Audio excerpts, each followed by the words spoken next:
The following program contains adult language and juvenile conversations.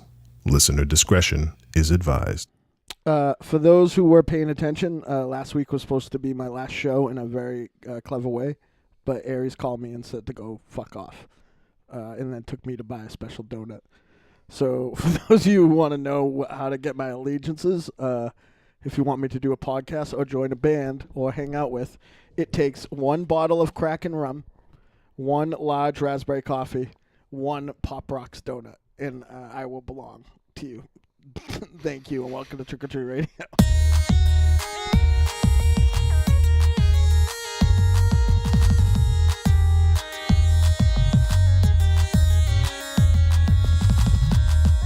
Welcome all you little zombies. You're listening to Trick or Treat Radio, starring the Deadites.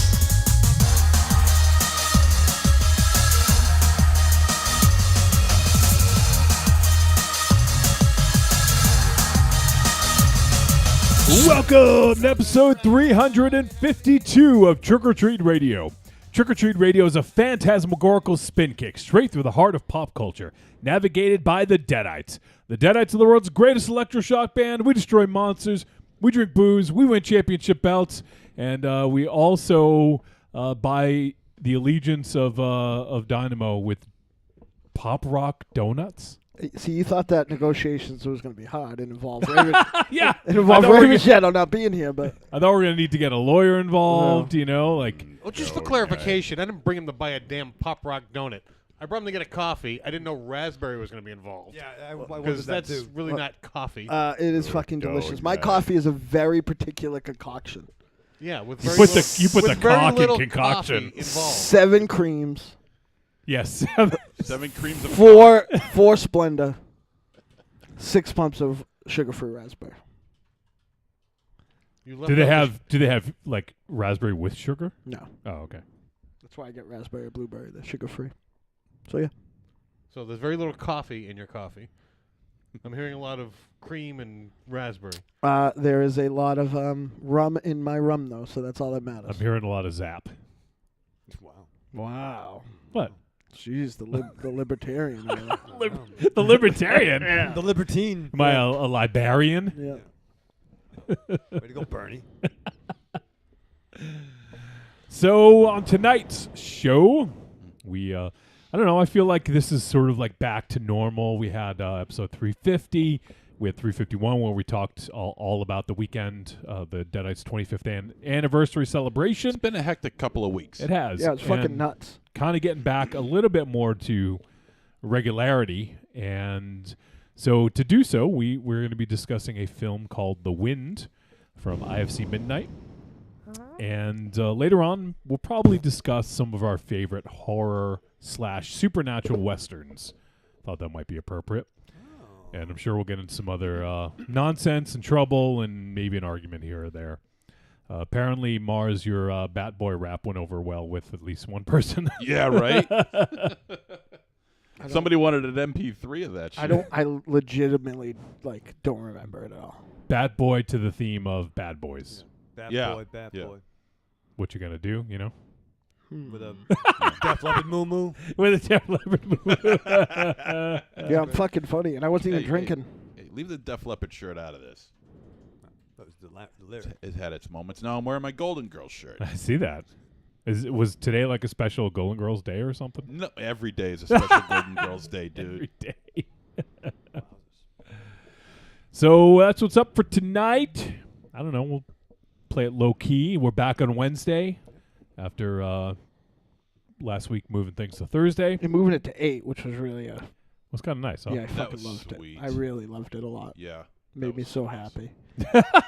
How got to- happy to make you. I got to go home. I got to cook- you get to go Got home. to I got sleep. I got to cook my lunch for the next day.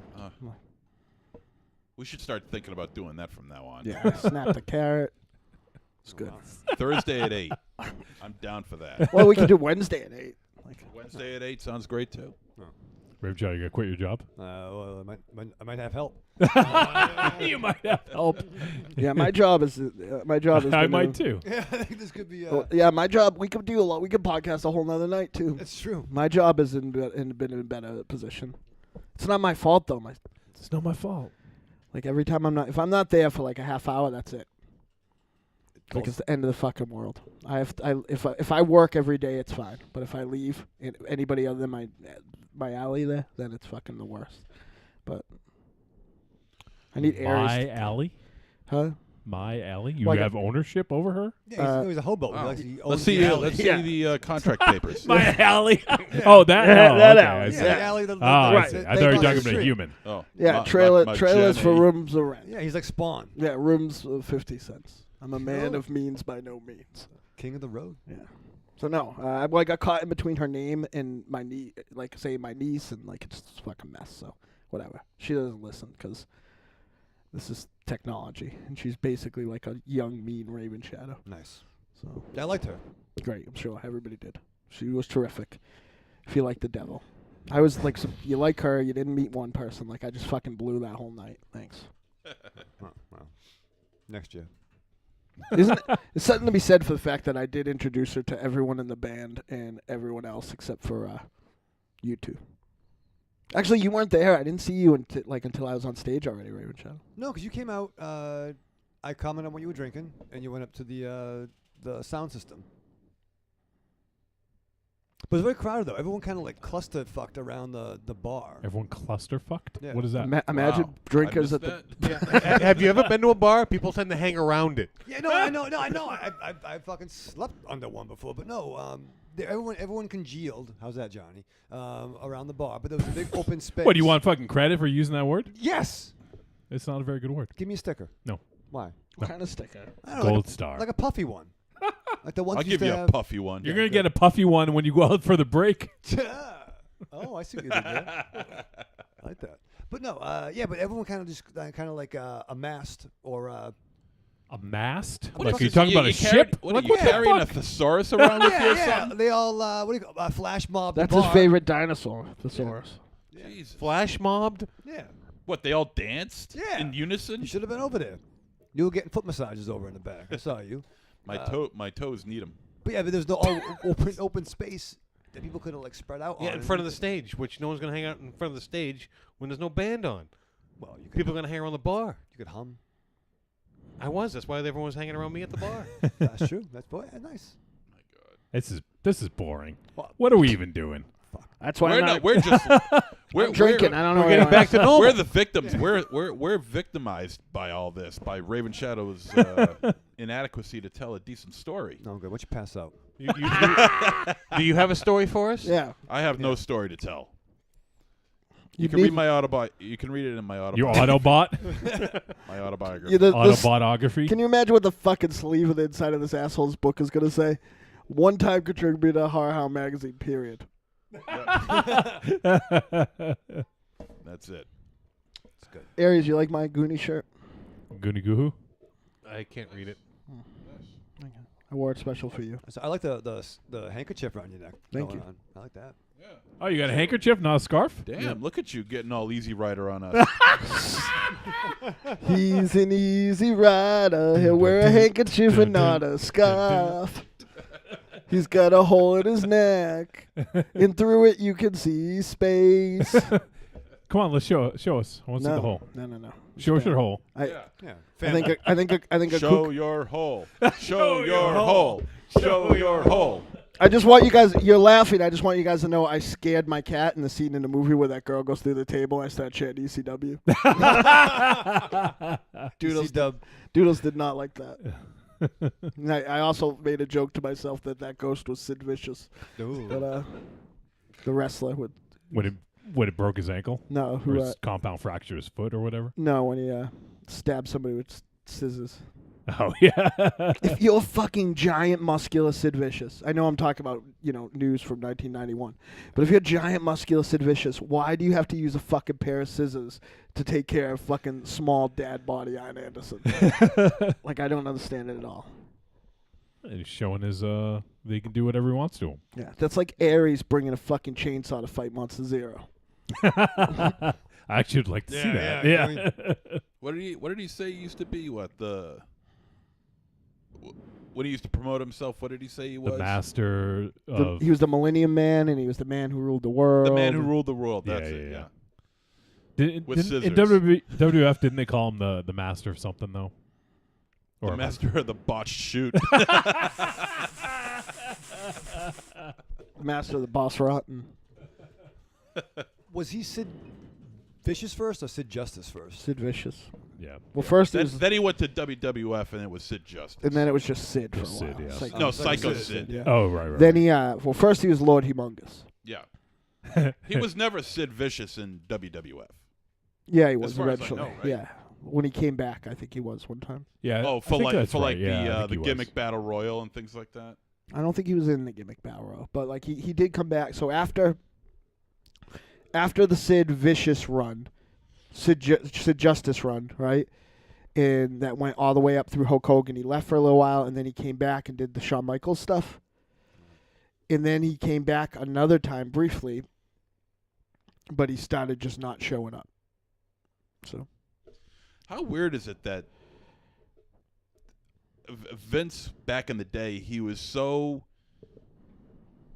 so riveted to trying to find the next Hulk Hogan when he left for WCW, that the next two guys that he had in line for this to be the next big stars were Lex Luger and Sid Vicious, two big, really good sized, muscular blonde dudes. Right. A lot of beef. And, pal. I mean. Well, he must have thought that there was like a type, right? Right. Yeah, well, that's exactly it, because But- he loves the big guy. But here's what blows my fucking mind apart, and this might be common knowledge. Like, I can't believe he never tried to get Sting. Like, can you imagine what he Well, would have been? Do we know that he never I tried? don't know, but Okay. like I can't. Like, how much money would you have to throw at somebody for him not to? I would imagine that he tried his ass off to get Sting. Because can you imagine, like, with that machine, with Sting's promos, which would like fit right in line with like a Hogan promo, and Sting could actually work some. Like, I mean, he wasn't fucking Ricky Steamboat, but comparatively speaking, He wasn't you know? fucking Ricky Steamboat? You know? Do we know that? Yeah, though he's the one guy that wasn't. Steve-O got a lot of dudes. Recrush that larynx of his. Aw. Now, when Hogan left, what year was it when Hogan left? 92? It's when the steroid thing was going on because he It was went like to he went to 92. New Japan first for a while because he was a big star in New Japan. Yeah, I think it was around 90. It was either 92 or 94. I want to say 94. I'm almost. 92 is when Ric Flair was in the WWF and he was there, And so he it was had to there. be 94. Okay. 94, at the end of 93 is when he lost to Yokozuna, so he wouldn't have to put over Bret Hart. And that was in 90. That was 93. And 'cause- Yeah, so it had to have been 94 that he left. And I regret if anybody from my friend or family are watching that. Yeah, he left in 93. Yeah, 93. like because there's like I can't do politics, I can't do art, but I can talk about fucking wrestling like I'm on All Things Considered. Hello, my name's Meatwad, and this is my All Things Considered voice. Well, apparently he returned to New Japan as the WWF champion. Right, Yeah. and he said that the IPWG belt was the, IWGP. yeah, I can't talk. Who did?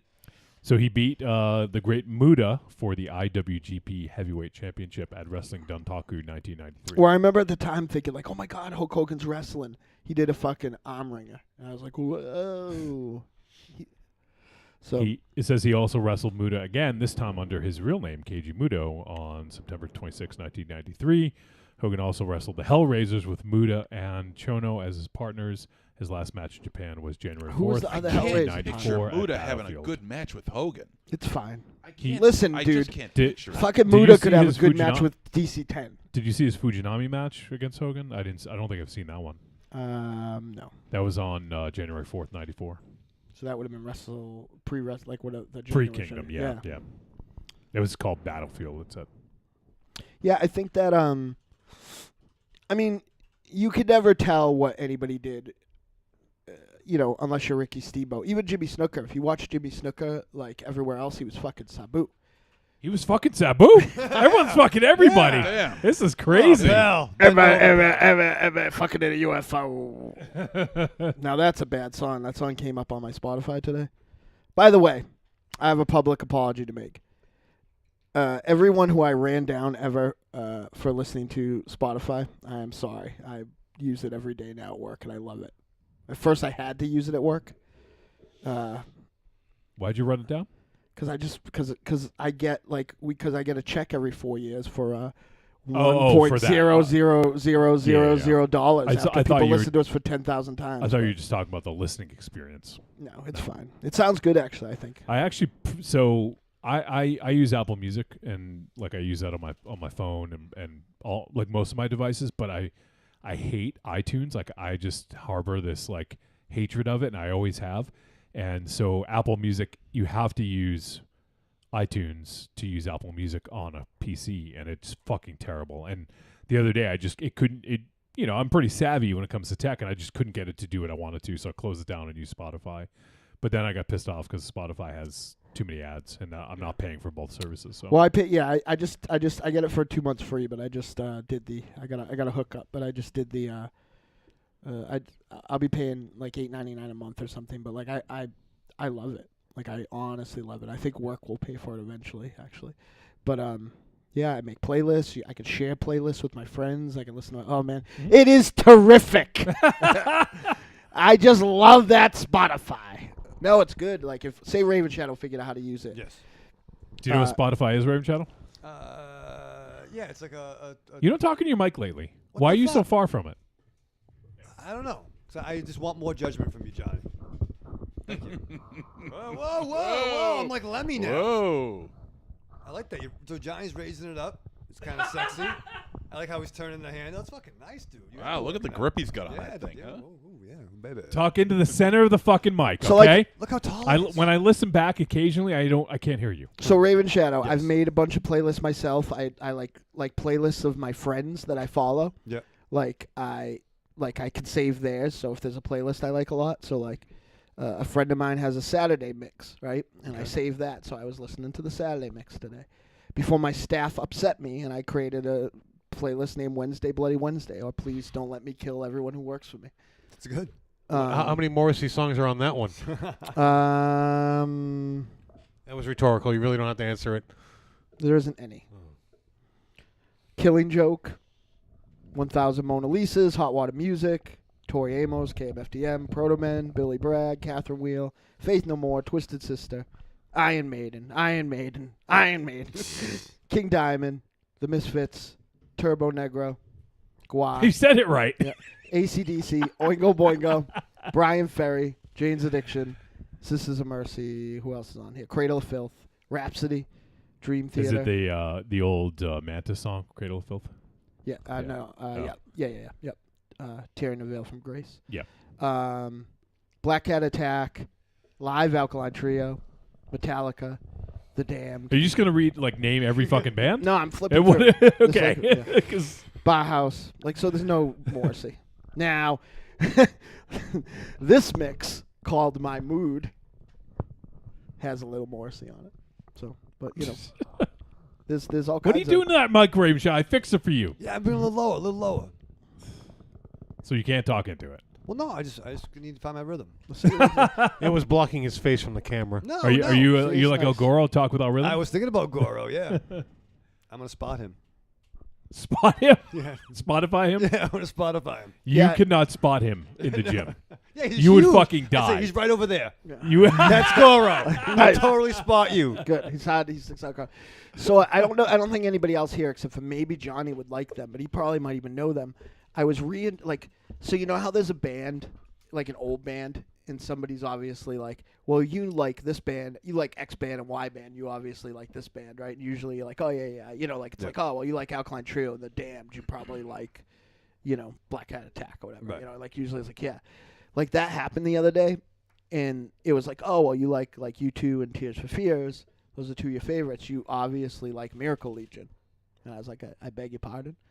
So there's this band Miracle Legion, and it's like other than when I made the Wednesday Bloody Wednesday mix, I've been listening to it exclusively. It is so fucking good. It's like, I don't know. It sounds like, it sounds like those bands I listen to. It sounds from that era. It sounds like R.E.M. or World Party, or reminds me a little bit of Tears for Fears. Reminds me a little bit of the Mountain Goats. It is so fucking good. So if you guys haven't checked them out, the listeners, they are a fucking revelation. What's the song I like the most here? It's called "You're the One, Lee." That's my favorite Miracle Legion song right now. All I hear is fucking Mike fidgeting. Well, no, I was trying to get him to hear the story. You had to teach him how to play with his mic. He's going to play with it now. Damn it, Johnny, when are you gonna learn? The real one or the fake one? Yeah. This is good. Never, Are you going to talk into it now? Yeah. All never right. teach him anything. Listen, Well, he normally doesn't learn, so well, I'm got fucking dementia. He's like a kid. Once he finds out how to do something, he can't stop doing it. Yeah, I want you to fucking transform something. Hey, why don't you go fuck yourself somewhere else? Remember, children, here we go. Why don't you make like a tree and go fuck yourself? Go fuck yourself, Sandy. And by the way, since I brought it up, I appreciate Aries being the one who knew what I was talking about at the end of last show. So thank you, Aries. You've read a book. I appreciate you. he's read one book. Well, it was the important book. Or else I wouldn't be here. the hardcover book. I'm sure The it's hardcover book. the owner's manual to whatever. To whatever. Yeah. You know what? You don't like when I pick on you, yet you try to get me to pick on you. I'm not picking on you. No, but you're trying to get me to pick on you. No, I don't want that. I You're don't want that at taunting all. him. Yeah. Then don't poke the bear. Oh. And Aries is a bear, by the way. He is a bear. I am. What? Check out the live show. Gentlemen, if you're interested, Yeah, you would do very well. Aries at bear.com. Yeah. Oh. Berries. Aries is Aries is real. Aries berries. Aries is really the Jack Radcliffe of Trick or Treat Radio. Who wants to see Aries berries? A lot of people. I don't think really anybody. It's been one or two. I don't know. What the fuck are you watching? I gotta call you out on that now. Yeah, I watched it the whole time. There you The go. Plasmatics on SCTV. Oh, Wendy O. Williams. Yeah. Well, yeah, with John Candy. He's in the I band. know, right? Wendy O. Williams and John Candy. Yep. Great. Both dead. Thanks for bringing that up. Very good. I brought them up. You brought them up that they're dead, and neither one of them should be. I'll call somebody. Hold on. Yeah.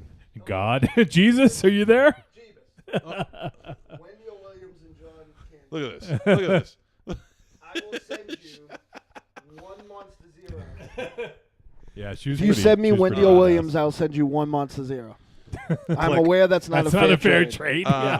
I'm worth 3 Wendy O. Williams. There you Okay, go. Hold on. He says he's worth 3 Wendy O. and Williams. 2.5 John Candies. He says he doesn't do it by weight. He does it by soul. So, Oh my God. Wendy O. Williams is like destroying the set that they're playing on SCTV, and John Candy's sitting there with a fucking beard on his face, and he's like,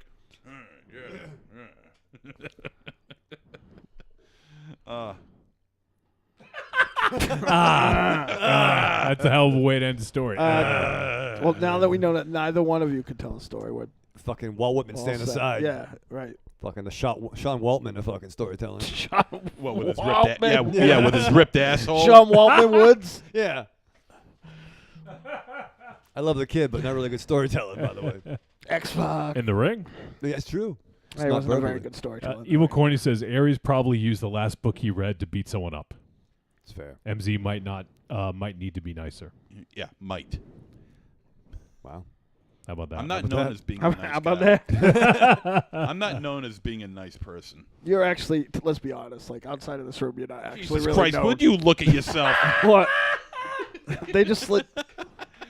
What are those glasses? These What the hell? glasses are You look like Did you- goth Thomas Dolby or something. You know? I am the goth chic. Actually, Thomas Dolby's kind of the god Thomas Dolby. Yeah. I'm the goth It chic. looks I like don't you really beat up want- an old lady and stole her glasses. No, these are real live goth classics. They came out. Jesus Go fuck yourself, Grandma. Okay.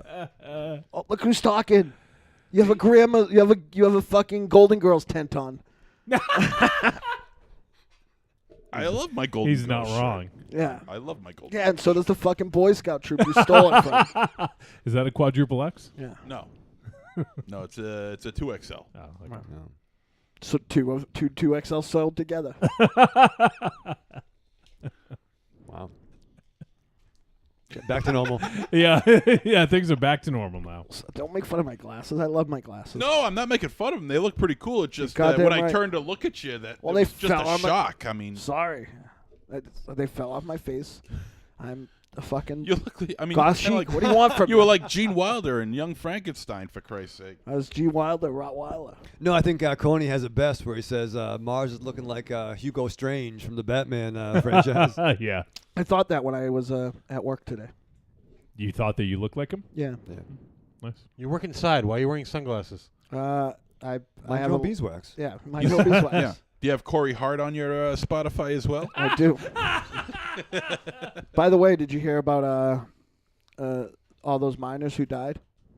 Yeah, that they contracted that rare disease, quarry hot. But Sorry. Crickets. Yeah, Nothing whatever. but crickets. Sorry, that's I used- you hear probably the Boy Scouts inside your shirt hear crickets when they go camping in the woods. I used to have a cricket sound effect. I don't know. Nice. Yeah.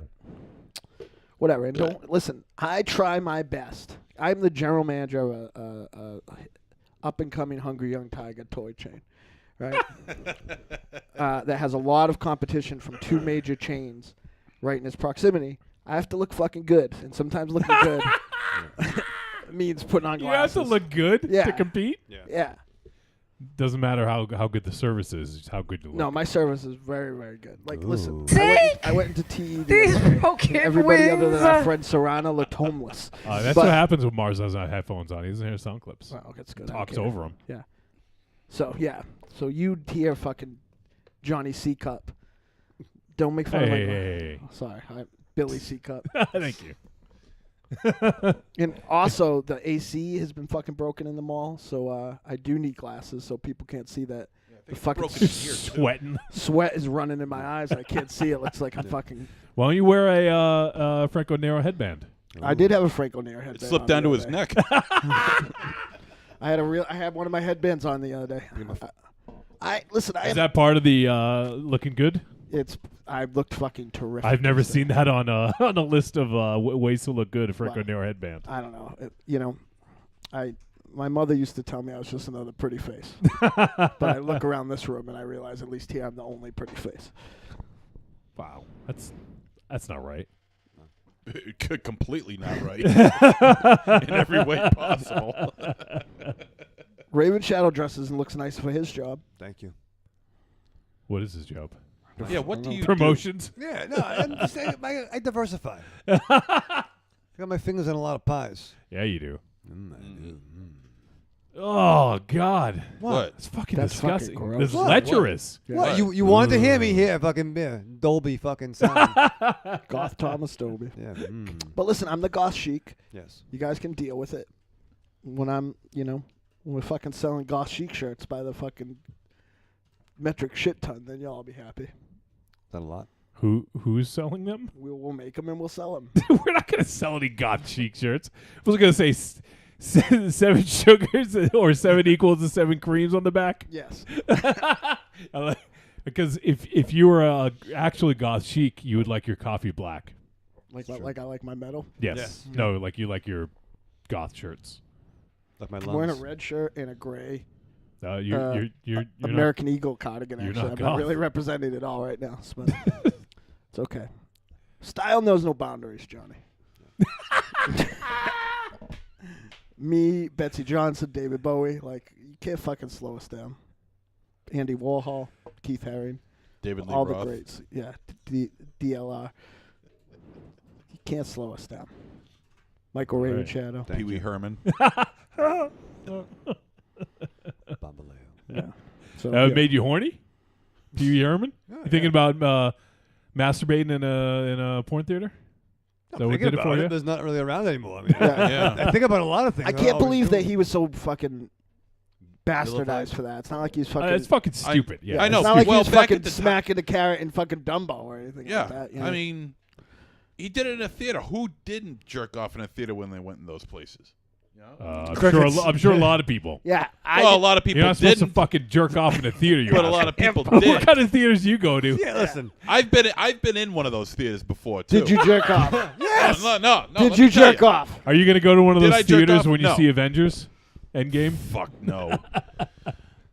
I'll never get the nerd. He could smell jerk off off of me. 376 times. I'd never get the nerd smell off of me. This is going to be the biggest movie of all time. Right. Big Meaning deal. everybody is going to see it. You'd It's- never big get the deal. nerd smell The off nerd you. smell. I have no interest in Did that he movie. say that? Yeah. He No, just said no. I'm never going to get the nerd smell off of me if I go see Avengers. Yeah.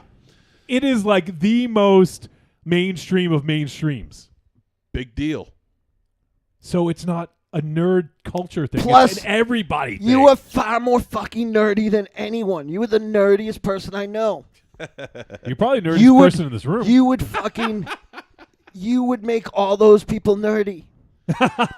Like you're all not those gonna people see- be wandering out saying, more than meets the eye. Yeah, but you're not going to see me dressed up as Optimus Prime if I go see a movie. Meanwhile, That's if you because go that's to a those, lot of if you go to that fucking Avengers tinfoil. Endgame shit, you're going to be surrounded by 15 Captain Americas and 13 Thors. Me and who the Aries hell have needs done- that shit? Me and Aries have done a lot. Like I would say, would you say it's fair, Aries, to say that we've been to see a lot of those Marvel movies in the opening weekend or the first few days, and I've Yes. never seen one fucking No. There was except Black Panther. Yeah, but there was a gauntlet at the last one. Yeah, that was fucking Dr. Chris. Don't like. I don't even know that they let that dude out of the fucking house. But yeah, but you know what I mean. Like it's not like I don't know. Like I'm not. I just have zero interest in it. That's fine, but That's it's fine. not You don't need nerdy. to have interest, but it's not nerdy. Movie making nowadays, especially when it comes to something like this, has just become so overblown and so. You haven't pretentious. seen any of them. How do you know? I don't need to. It's overblown because it's going to make over $1 billion. I don't care. What? So That's because fine. It's fine that you so don't because- care, but all right, thank people you. do. Yeah, but All here's right, the problem. That's fine. If A you guys lot of like that, fucking people if you do. guys They're like that actually stuff, that's pretty fine. good, but here's how I know that they're pretty good and some are bad. You ready? This is fucking outrageous. Gonna blow your I fucking know mind. you've watched them. I've seen them. Whoa. In Yeah. the movies? Yeah. you like On you the can't telephone? say things are bad. And here's the thing: you saw Avengers and you said it was good. So like, it doesn't even make any sense what you're saying. But I have seen others. It's not the only one I've seen. He's seen movies. Which ones have you seen? I saw the first Captain America. Okay. I saw what was it? Fantastic Four. Both. No, of them. that doesn't that doesn't count. That count. doesn't count. It's not MCU. We're talking about MCU. Oh, okay. All right. So I saw those. Did you like Captain America? Yes. Hulk sucked. Which well, one? yeah, all the Hulks all are. the Hulks suck. None of them have been exceptional. I'm fucking Did you see tired the of second Spider-Man. Captain America? Winter That's Soldier. Winter Soldier, right? Yeah, that was fucking. dope. I haven't seen it. That's good. That's the best one. I'm sick of all the Spider-Mans. I'm just fucking fed Well, there's up only with one Spider-Man. good one. Only one that's part of the MCU, the most recent one, Homecoming. Okay. But he's not going to know every single detail like that, though. No, but there's a thing like. Yeah, true. Yeah, if he doesn't follow him, he's not going to know. But it's like saying. But it's like Iron Man, Thor, Hulk, Captain America, Avengers. Captain Marvel, Ant-Man, Avengers, Guardians of the Galaxy. Guardians of the Galaxy. Those are all. Yeah, Did you see Guardians of the Galaxy. Guardians? Oh yeah, Guardians of the Galaxy. Did Yeah, you- I did see those. Did two. you like that? The first one was good. The second one was okay. All right. That's fair. There you go. I mean, That's- I haven't that's seen ga- all of them. I've that's seen I've seen out of what is it? 23 films. something like that. I've seen maybe 5. Yeah.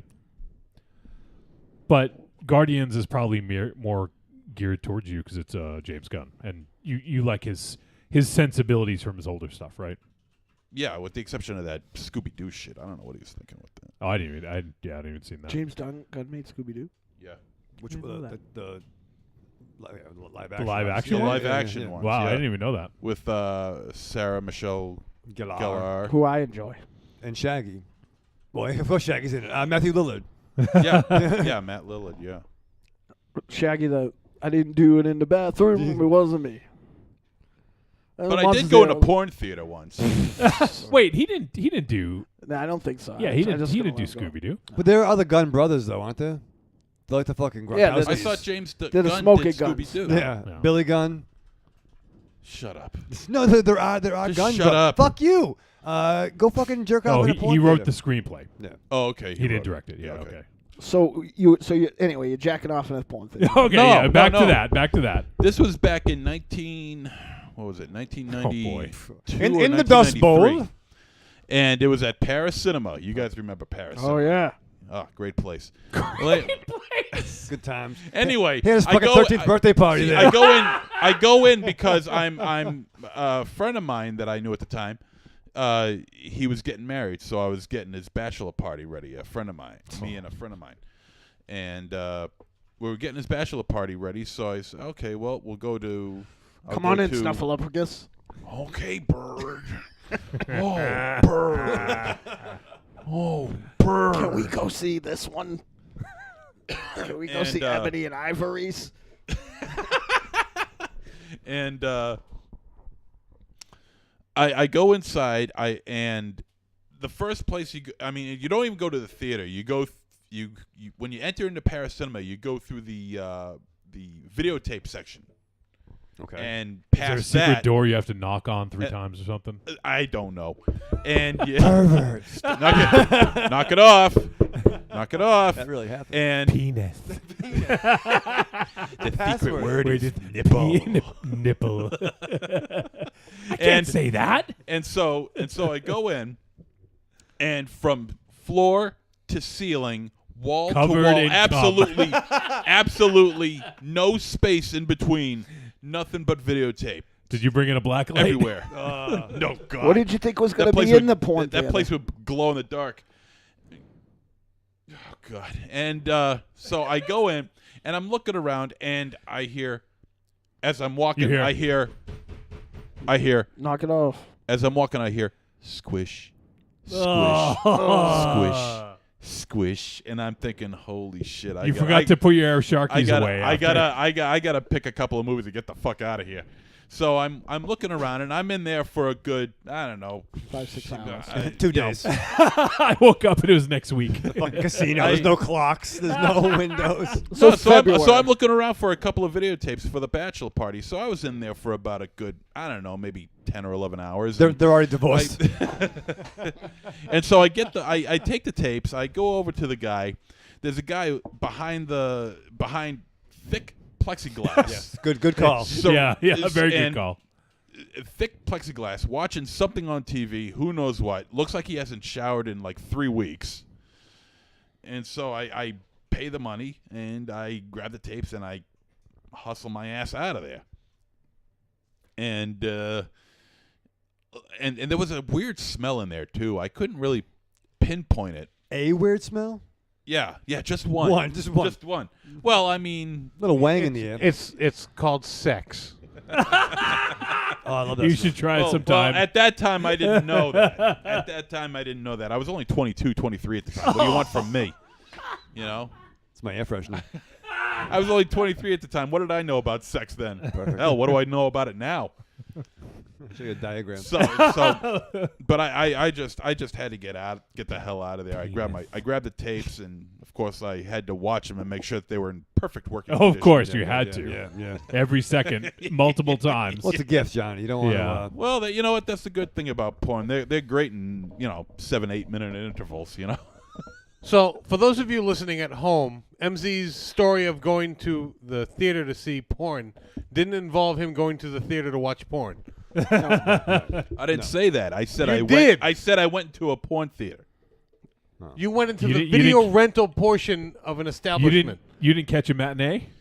I wanted. I took a peek through because the doors for some.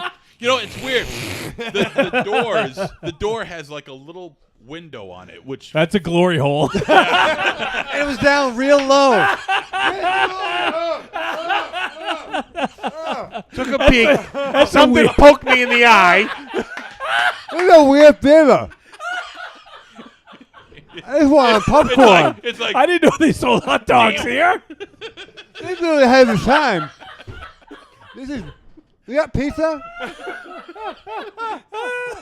stop that! Stop that! Ah! Is that whipped cream on that hot dog? What the hell? Yeah, maybe it's like a slot. They shoot it down like a fucking chute. The Charleston shoes must they be were- in here. It won't and- come out. It won't come out. Hands down, MZ.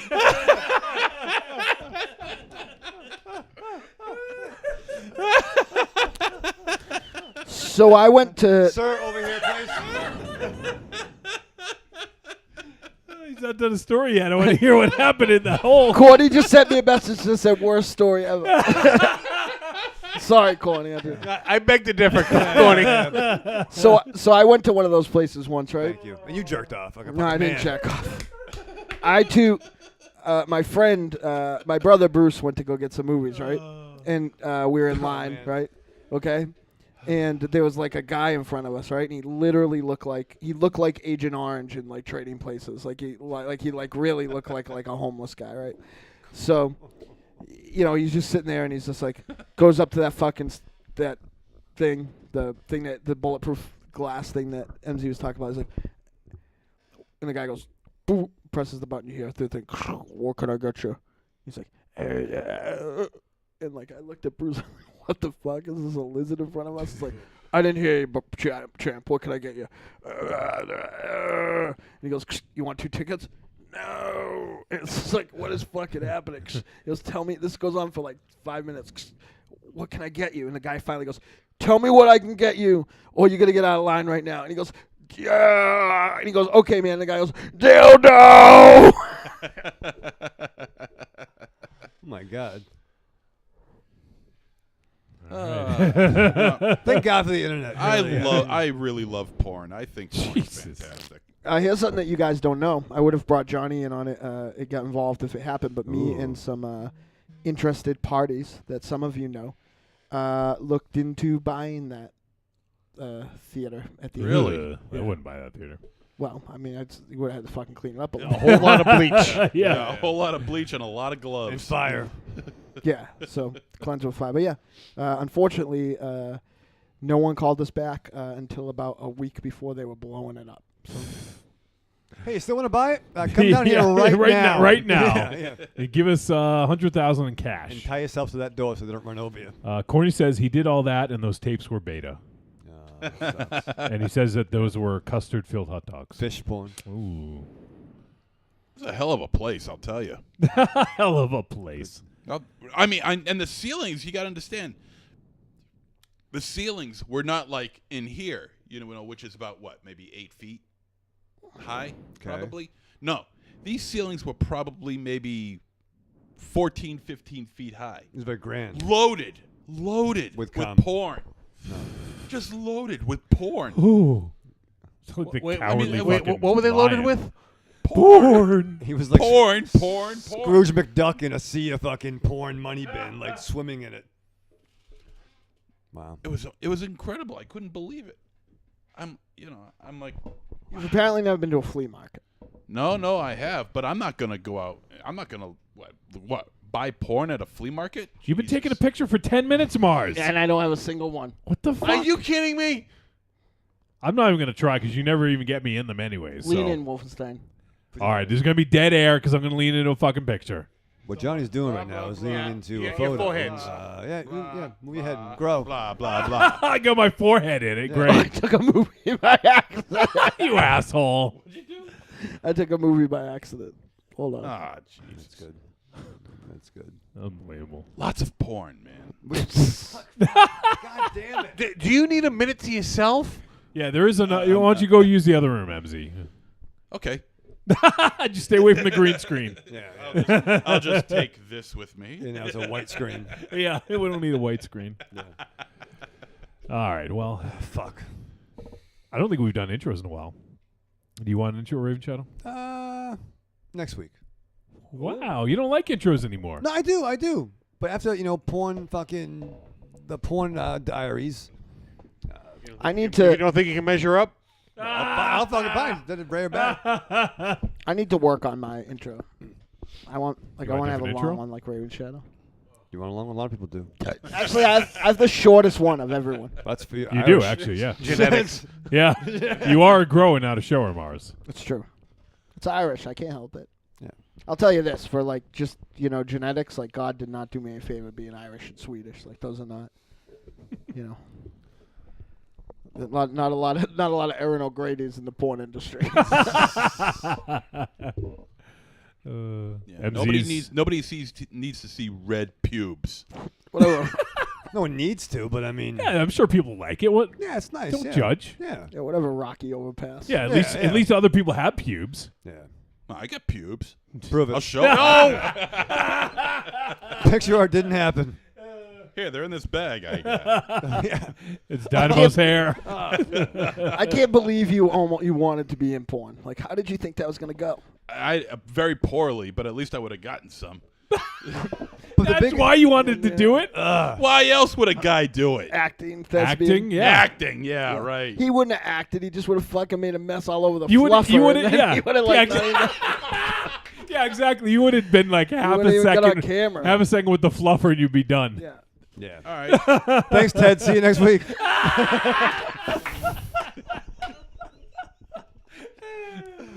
Oh man, what? Did Ted get pink eye? No, Rocky Overpass was on the set again. Rocky Overhang. Overhang. Sorry. Oh, passes. How is that better? Rocky Overhang or Dick De La Creme. Those are the two names that I had picked. That's brilliant. I think Dick De La Creme would have gone over well. All over the floor, Yeah, all over yeah. the fucking camera. All over the fluffer. But the biggest thing though, you gotta come be at full power on command. That's the big move. Oh, I could do that. Yeah, nice. Good for you. Good for you. That's great. I bet his thing is a fucking crooked at like a 90-degree Oh, angle. man. All right, it had a fucking extra head on Yeah. it. Like one of those fucking bird things in the fucking Beastmaster. Right. Skeksis. Yeah, that's Dark Crystal. Oh, sorry. His fucking the head of his cock looked like it had like a fucking prop from the outskirts of a ghost town in a cowboy movie. Like one gonna- of those fucking steer's heads It's got a cock flap. on top of it. Yeah, you're a fucking mutant. A mutant. No one has a fucking extra. No one has a two-headed cock, and no one else has a fucking ass flap. No one, just you. You're the only one. What went wrong? Where do we go in this episode? I don't even know what fucking happened. I think Saturday said welcome to Trick or Treat Radio. Yeah, and we're then like, from oh, there- we're back to normal. Normal, finger quotes. Well, first time listeners. Yeah, Yeah. maybe we should have intros. Yeah. Who are these guys? Yeah. Can we start over? Like No, they want our hard reset. they want our intros so they can file charges. Yes. So they know who's who. Well, I am Johnny Wolfenstein. The No, you're pencil not. pusher. I'm Johnny Wolfenstein. Pencil pusher and producer of media for the Deadites and Trick or Treat Radio. Also co-host of the Outside Corner Fantasy Baseball podcast and one of the co-hosts of the Five Horsemen Wrestling podcast. Right. One of my co-hosts, esteemed co-hosts on that show, is the immortal gunslinger, the singer and lyricist for the Deadites, Donna Mamaras. Hey, whoa. The Goth Chic. The whiskey drinking father of all that's funky. Oh, we changed? Okay. Excuse me. What are you drinking? Rum, but the The rum drinking. the rum drinking father of all that's funky. Rum DMC. The man who's broken more hearts than the Frog Brothers Wooden Steak Factory. The Goth Chic. The innovator of inebriation. Dynamo. Susan. Mars. Wow. I right, can't take it- type that fast. take it from I'm the sorry. top. What was after the Frog Brothers Wooden Steak Factory? Wooden Steak Factory? Oh, yeah. Yeah, the innovator of inebriation. Oh, yeah. Jesus. Another fucking long intro. America's Why- Sweetheart. No. You can't take that. Oh, sorry. America's Sweetheart. Oh, America's Swedish Heart. Nice. All right. You want this? Your tenderoni. Wowzers. All right. Here, you want this, Mars? Wait, hold on. Type it. Like The smoke coming rum up. drinking father of all that's funky, the man who's broken more hearts than the Frog Brothers Wooden Steak Factory, the innovator of inebriation, the goth chic, and everyone's favorite tenderoni, Dynamo Mars. Susan Mars. Thank you, Johnny Wolfenstein. You are a very good, humble producer, man. Yeah, next week I'm not picking you up. Sorry, that intro's so sexy. I'll probably have 100 beautiful lovelies come get me. And he's going to walk through graveyards with him on the way. Let's And sushi and not paying. kayfabe, Johnny. Kayfabe. Kayfabe. It's very mean. Speaking of kayfabe, Yeah. have any of you guys seen The Dark Side of the Ring? I watched the Brody one. What's that? It's a wrestling. It's done by Jason Eisner, the guy who did Hobo with a Shotgun. It's and- about Macho Man Randy Savage, right? Well, it's a documentary series from Vice. Oh. And so there's 3 episodes out so far, and it explores sort of like backstage of wrestling. The first one was Match Made in Heaven with Macho Man and Elizabeth, sort of a little bit about them. Really? Yeah, it was interesting. Second one was the Montreal Screwjob, obviously Bret Hart. And the third one, which was, I think, actually released first, but the third one was Bruiser Brody, the death of Bruiser Brody. Oh, with Gino Hernandez. Huh? Gino Hernandez had nothing to do with it. Yeah. But Tony Atlas is in it a lot because he was the one that was like He carried there. Bruce Yeah. to the hospital. Oh, yeah. Yeah. So it's pretty interesting. They're online, Viceland.com. You guys can track them down or For free? yeah. Or I was able to watch them on. I have DirecTV now. That's what I use on my Apple TV, and I was able to watch them on demand for free too. So Oh, shit. so check them out. Viceland.com. Dark Side of the Ring. I'd actually love to. I mean, we've flirted with Jason Eisner on Twitter before, Hey, Jason. How you doing? and I would love to see if we maybe I'll try again. I'd love to try to get him on because it's super interesting to see. He's obviously a big wrestling fan. I mean, but he has like Jim Cornette and. Dutch Mantel. Dutch Mantel. There's a Mick lot Foley of narrated the Bruise one. yeah. That's the only one he narrated the other 2 were narrated by someone else. But it also has Bruce Pritchard, like all these sort of insiders. Vince Russo was interesting. That was in the Montreal Screwjob one. They interviewed Vince Yeah, Russo. I guess something I haven't watched yet, but something came out about the Montreal Screwjob that had never come out before. So Is that what Razor said? Scott Hall said. I think it has something to do with Jim Cornette actually picking the finish by accident, almost saying it offhandedly. Oh, okay, yeah. But we'll Scott see. Hall was saying that he thinks it's all the work. Really? Yeah. What, that Brett was in on it too? Yeah. He really said that? Yeah. But everyone's like, no, he's wrong. I've heard that for years. Yeah, I don't think it is. No, because Brett was fucking pissed for real. You Yeah. can't. How do you know? I talked to him. Well, you watched that documentary, Wrestling with Shadows. Yeah, that was good. They were actually filming that during the whole screw job. Yeah. Yeah. Yeah, so that there's just a lot of happened that. by pure chance. Yeah. No shit. I'm mad at you guys, by the way. What? What did we do? Really? Talk about my real life in public. A, B. I forget. There's a reason before you brought up Wrestling with Shadows that I was mad. I can't remember. But I'll think of it. If you don't remember, you can't bring it up. I know that's the way that works. If I can't remember, but kayfabe, And you don't have a real life. kayfabe. You don't. You bring up half your shit on the I air. didn't bring this up though. This is like Well, you know what? You need to keep us all up to speed. bring what up? Walking through a graveyard? You need to Who bring us hasn't- cheat notes.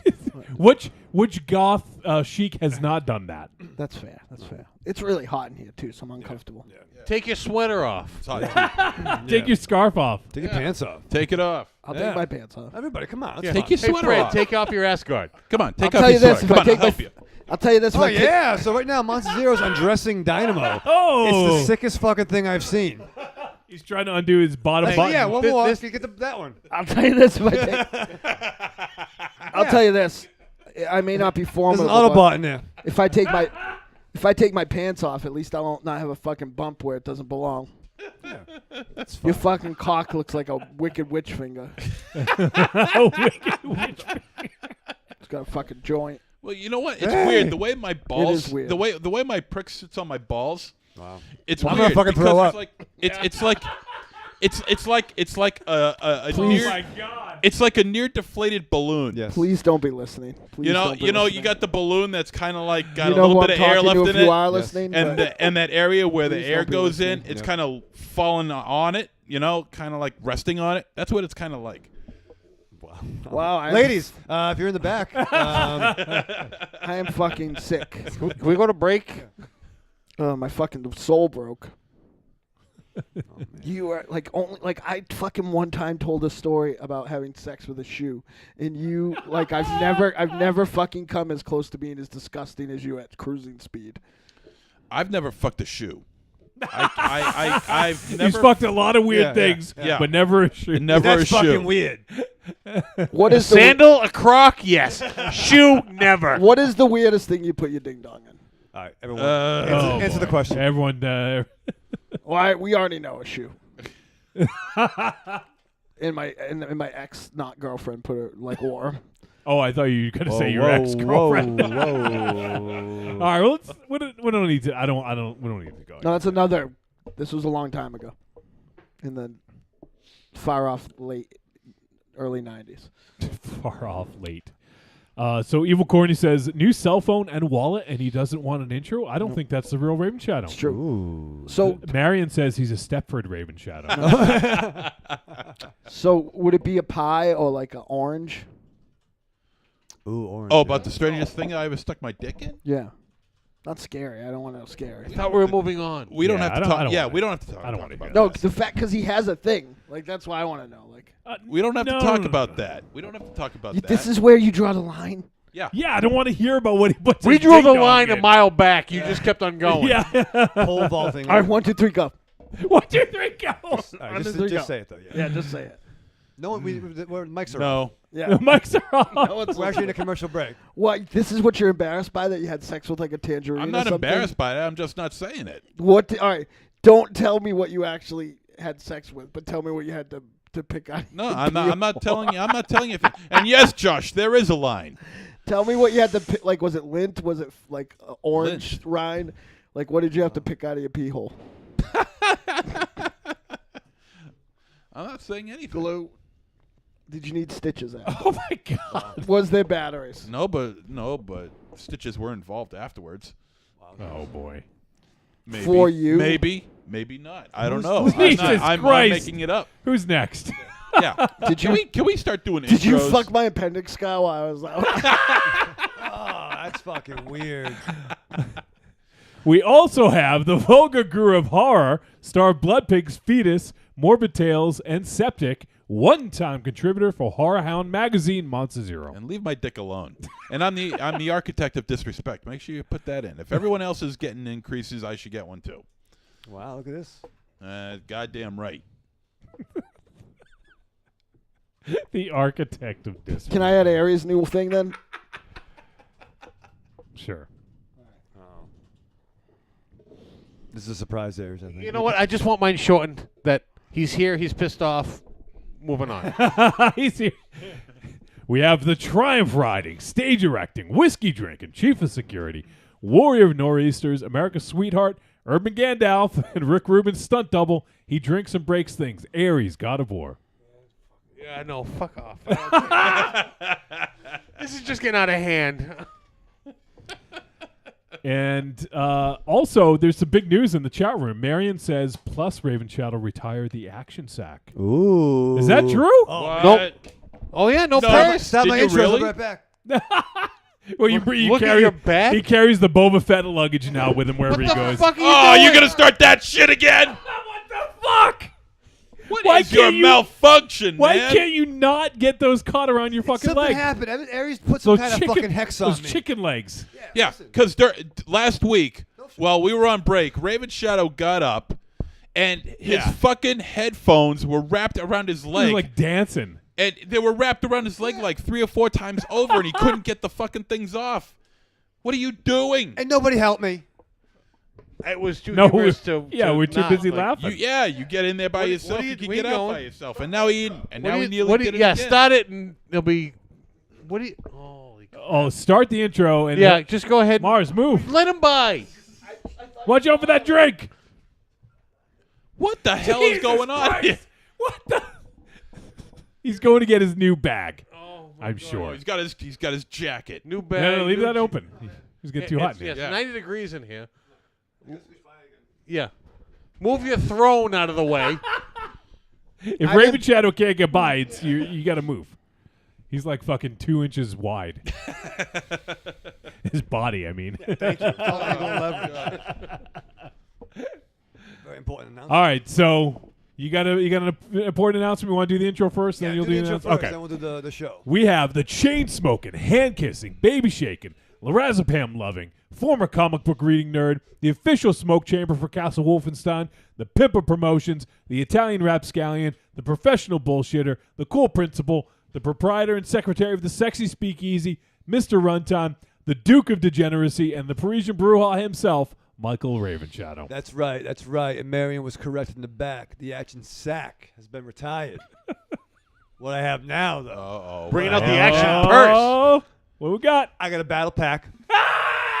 Battle pack.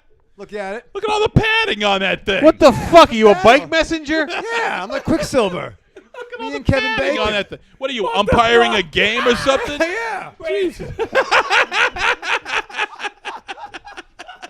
Strike two. Why is Quicksilver. there only one thing on it? You can't wear this as a fucking umpire.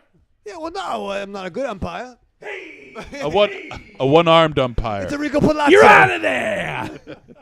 Look at this. Yeah. How does this work? It's only got one strap. I know what I just need. What's all I need? I gotta fucking drive. I gotta smoke. So I gotta. Is this You're not use wearing this, that when you're driving. use this Yeah, to I know. strap on? Yeah, yeah. Spoil the surprise, but you know, I'm ready for. It's a battle fucking pack. It's a battle pack. I got crazy fucking compartments too in the top. I want to get buck wild. Where's my cash? I don't know. Right here's top zipper. Did you leave your wallet in the hallway? No, it's my. What? 'Cause the rogues and fucking scoundrels are gonna fucking take it. Yes. They So I can get in, you know. That's true. I got this, and I got all kinds of compartments. When was the last time you were on a bike?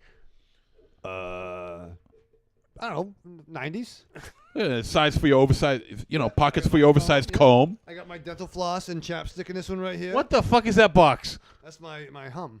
That's the box your phone, isn't it? That's no. That's that fucking thing you were gonna put in your car last week. You still haven't. Yeah, we're gonna talk about that on break. But yeah, no, I got a lot of compartments. It's very nice. And yeah, and all new things.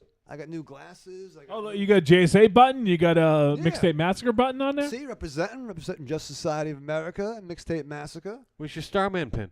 It's on my leather jacket.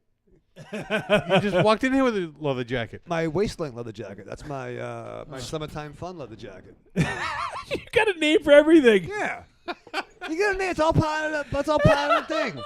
You gotta have things. It's all part of the thing. That's my summertime leather jacket. Where it's not very warm, but I just kind of wear it to keep my stuff in. Summertime and leather don't really go. Well, you fucking come hang out with me. I'll fucking show you something. He'll show you how to sweat. Yeah, well, Yeah, I'm fucking dying in here.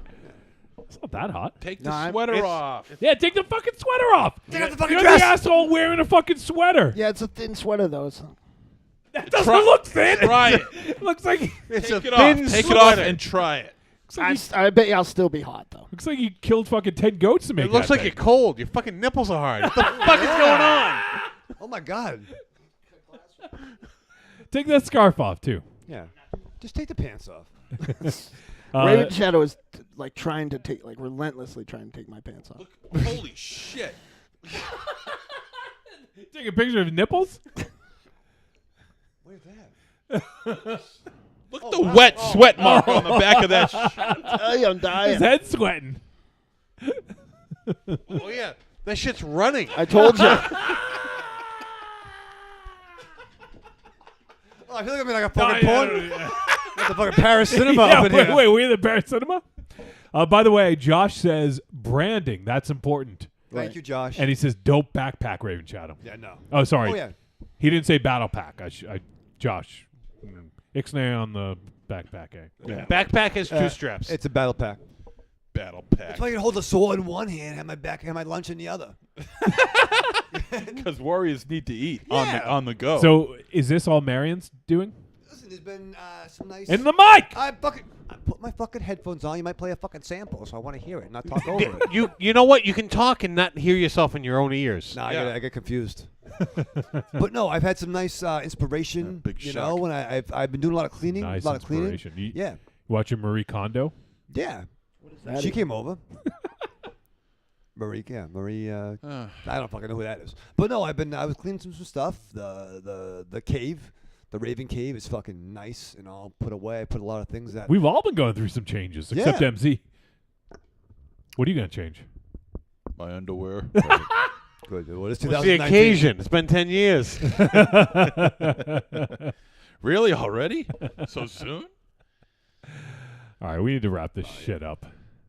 All right, so if you guys want to help support the show, head on over to trickortreatradio.com. We have a few ways you can help. Scroll down, you see an Amazon logo, click it, and it'll bring you right to Amazon. Input our affiliate link, and everything you purchase in that session gets attributed to us. Doesn't cost any extra. Raven Shadow. Thank you, but it helps keep the lights on. So we'd appreciate that. We also have some digital content. If you guys want to go to the store, you can buy the Trick or Treat Radio Greatest Hits Volumes 1 through 3. And we also have some other premium content and some physical goods if you want to check that out. And if you guys just have some money laying around, you got some burning a hole in your pocket, we do have a donate button on the front page of trickortreatradio.com. Click on the PayPal donate. Put in any denomination you want. It all goes towards helping the show for hosting fees, for the website, for the podcast, for rent, for the studio, internet, all that good stuff. So if you guys do want to help out, you dig what you're listening to, send us some ducats. We'd appreciate it. All right. Raven Shadow, you sit down to watch the wind. What do you do to prepare? I was chilling in the cave, and I'm playing on my new Samsung SE. You tie up the real Raven Shadow and Yeah. Yes. And You what? wow, what the fuck are you doing? I'm using my password. I tell you this though, I don't like with this new phone. I don't like the fucking fingerprint feature. Why? Because fucking Italians don't like fucking fingerprints. I don't want to have fucking that kind of stuff out there. I was having anxiety, so I'm glad I utilized the Passcode? The passcode, yeah, because I don't want fucking, you don't know. I don't like that. Yeah, that's what brought down Joey the Fish. Yeah, Louis the Mallet. It's fucking bad. Yeah. Just don't give you your DNA like MZ did. He gave my phone fucking DNA? That's No. why He did the 23andMe thing, or was it Ancestry? Ancestry. Or, okay, Ancestry, sorry. yeah. Whatever. Yep. Oh, yeah, that worked out well. Did you get the final results yet? Yes, I'm Yeah, a boy. he was the serial killer in San Francisco last year. Oh, good. So, so get excited. Western and horror. Yeah. I like those things. Yeah. You know, and then I had some company. It was nice. And we were going over, and inadvertently showed an old NCW Oh, boy. video collection. And Well, was it the one you made? no, it wasn't. No, Okay, no, good, it was the original from the full on- card It was on the Plex. on the Plex. Yep. Yeah. And let's just say not as sexy as I thought it would have went over. Depends on what show, maybe. Yeah, well, you know, it really should. That NCW should be called birth control. I'll tell you that much. A whole lot of giggling and No. A lot of like, what the fuck? A lot of, I gotta go. yeah. And why are your shoes on? So as I'm alone, by myself, Yep. my battle pack Yep. in one hand, and we don't need to know what's in the other hand. it's really best if I just let's just say I strapped on. Do you love a scary story? Do you love to dance? The Big Scary Monster Haunts at Midnight is a collection of dark songs about sex, love, death, revenge, and the end of the world. Brought to you by the world's greatest monster hunting electroshock band, the Deadites.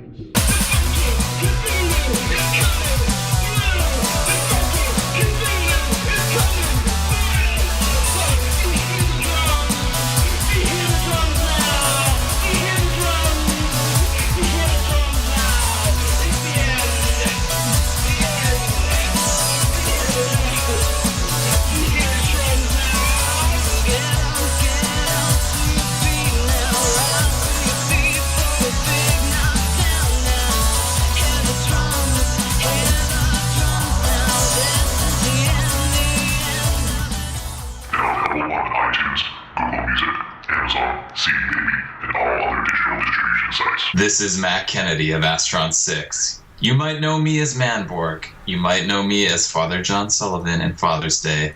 But what's important right now is that you're listening to Trick or Treat Radio.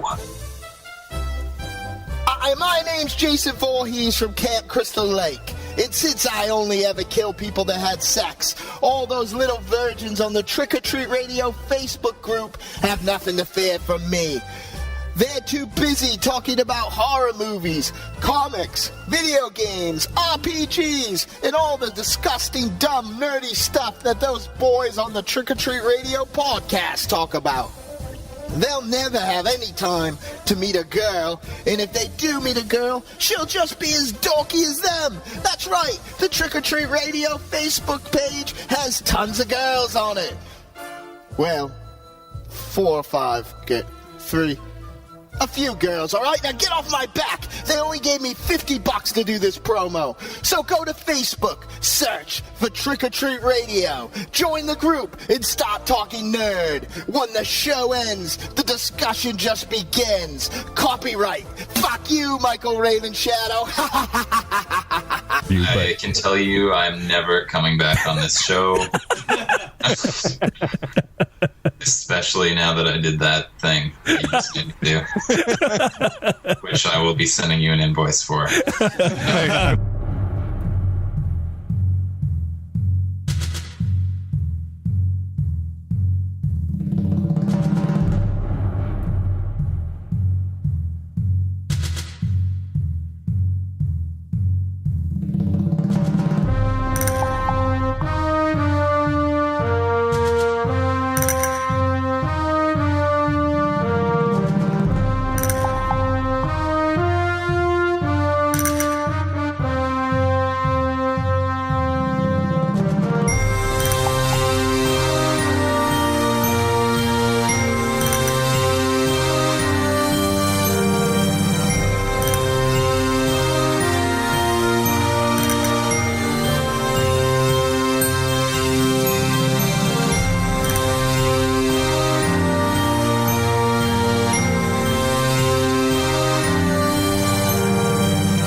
We are back at Trick or Treat Radio.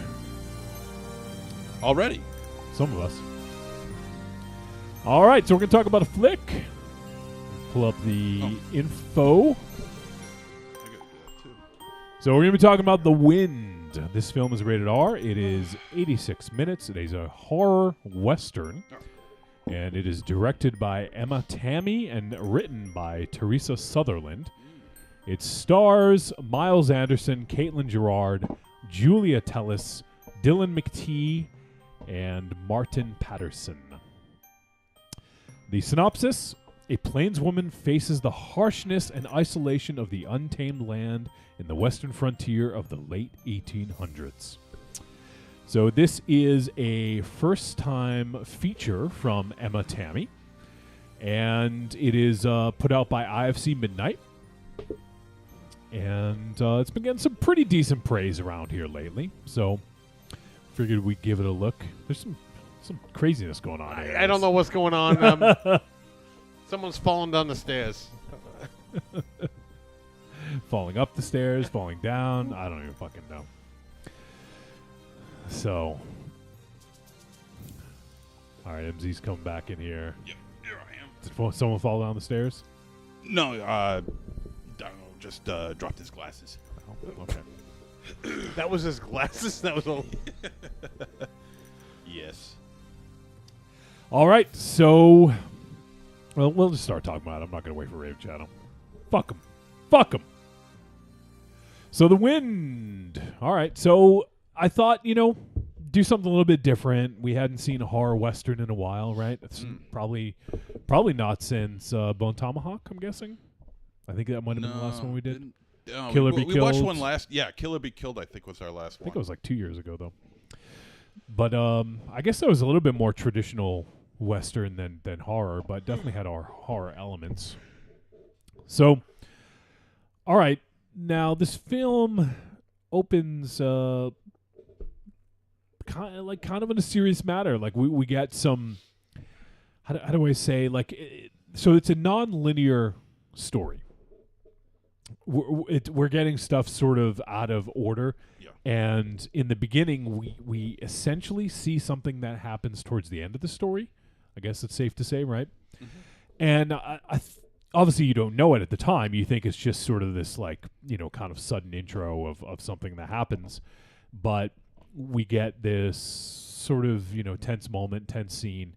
And then it sort of digresses and goes to earlier in the story, but there's not a real good segue to let you know that it sort of went back in time, you know? So I thought that was an interesting narrative decision. In as we get further along in the story, I thought it was actually a good decision, because there's this question of what happened. How did that happen? You know, did you guys like the nonlinear style of this, or do you feel it got in the way of telling a story?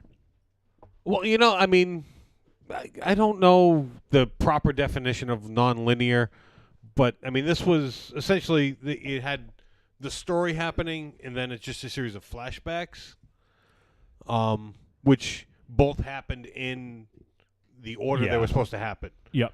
So like I said, I don't know if the proper definition of nonlinear, but that's not how I think of the nonlinear. Like, I think of it as a little more all over the place. Just more flashbacks. Yeah. Well, flashbacks. Yeah, but it's just more random.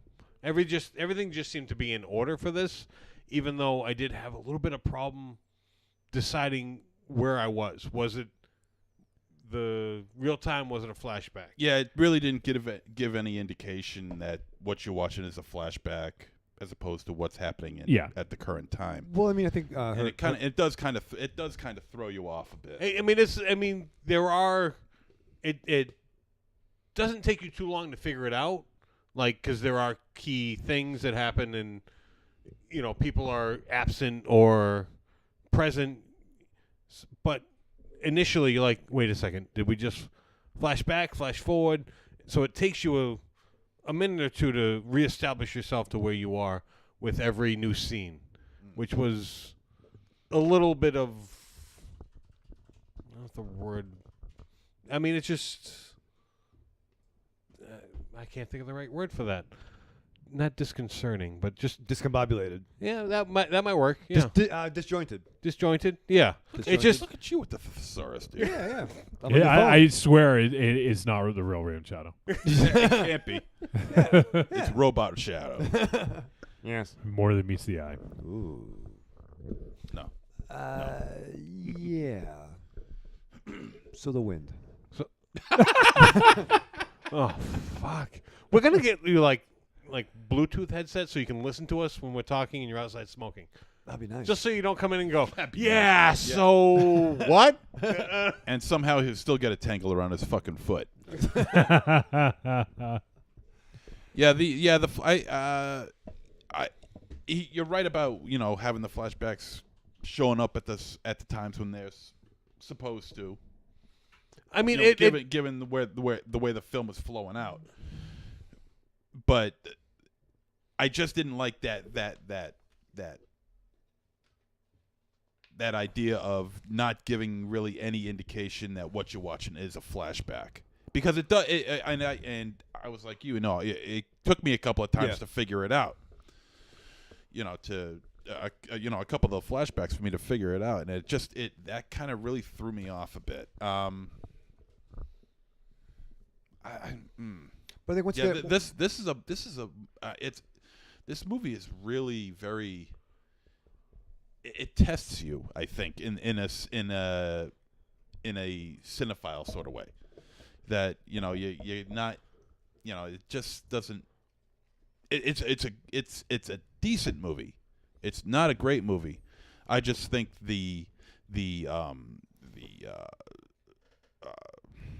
it, what's the word? The production of it, the creative element of it, the editing of it, behind the scenes, kind of gets a little wonky, and kind of throws a monkey wrench in the whole thing. Is it because of that, the nonlinear flashback style of storytelling that you're talking about with the editing, or other stuff?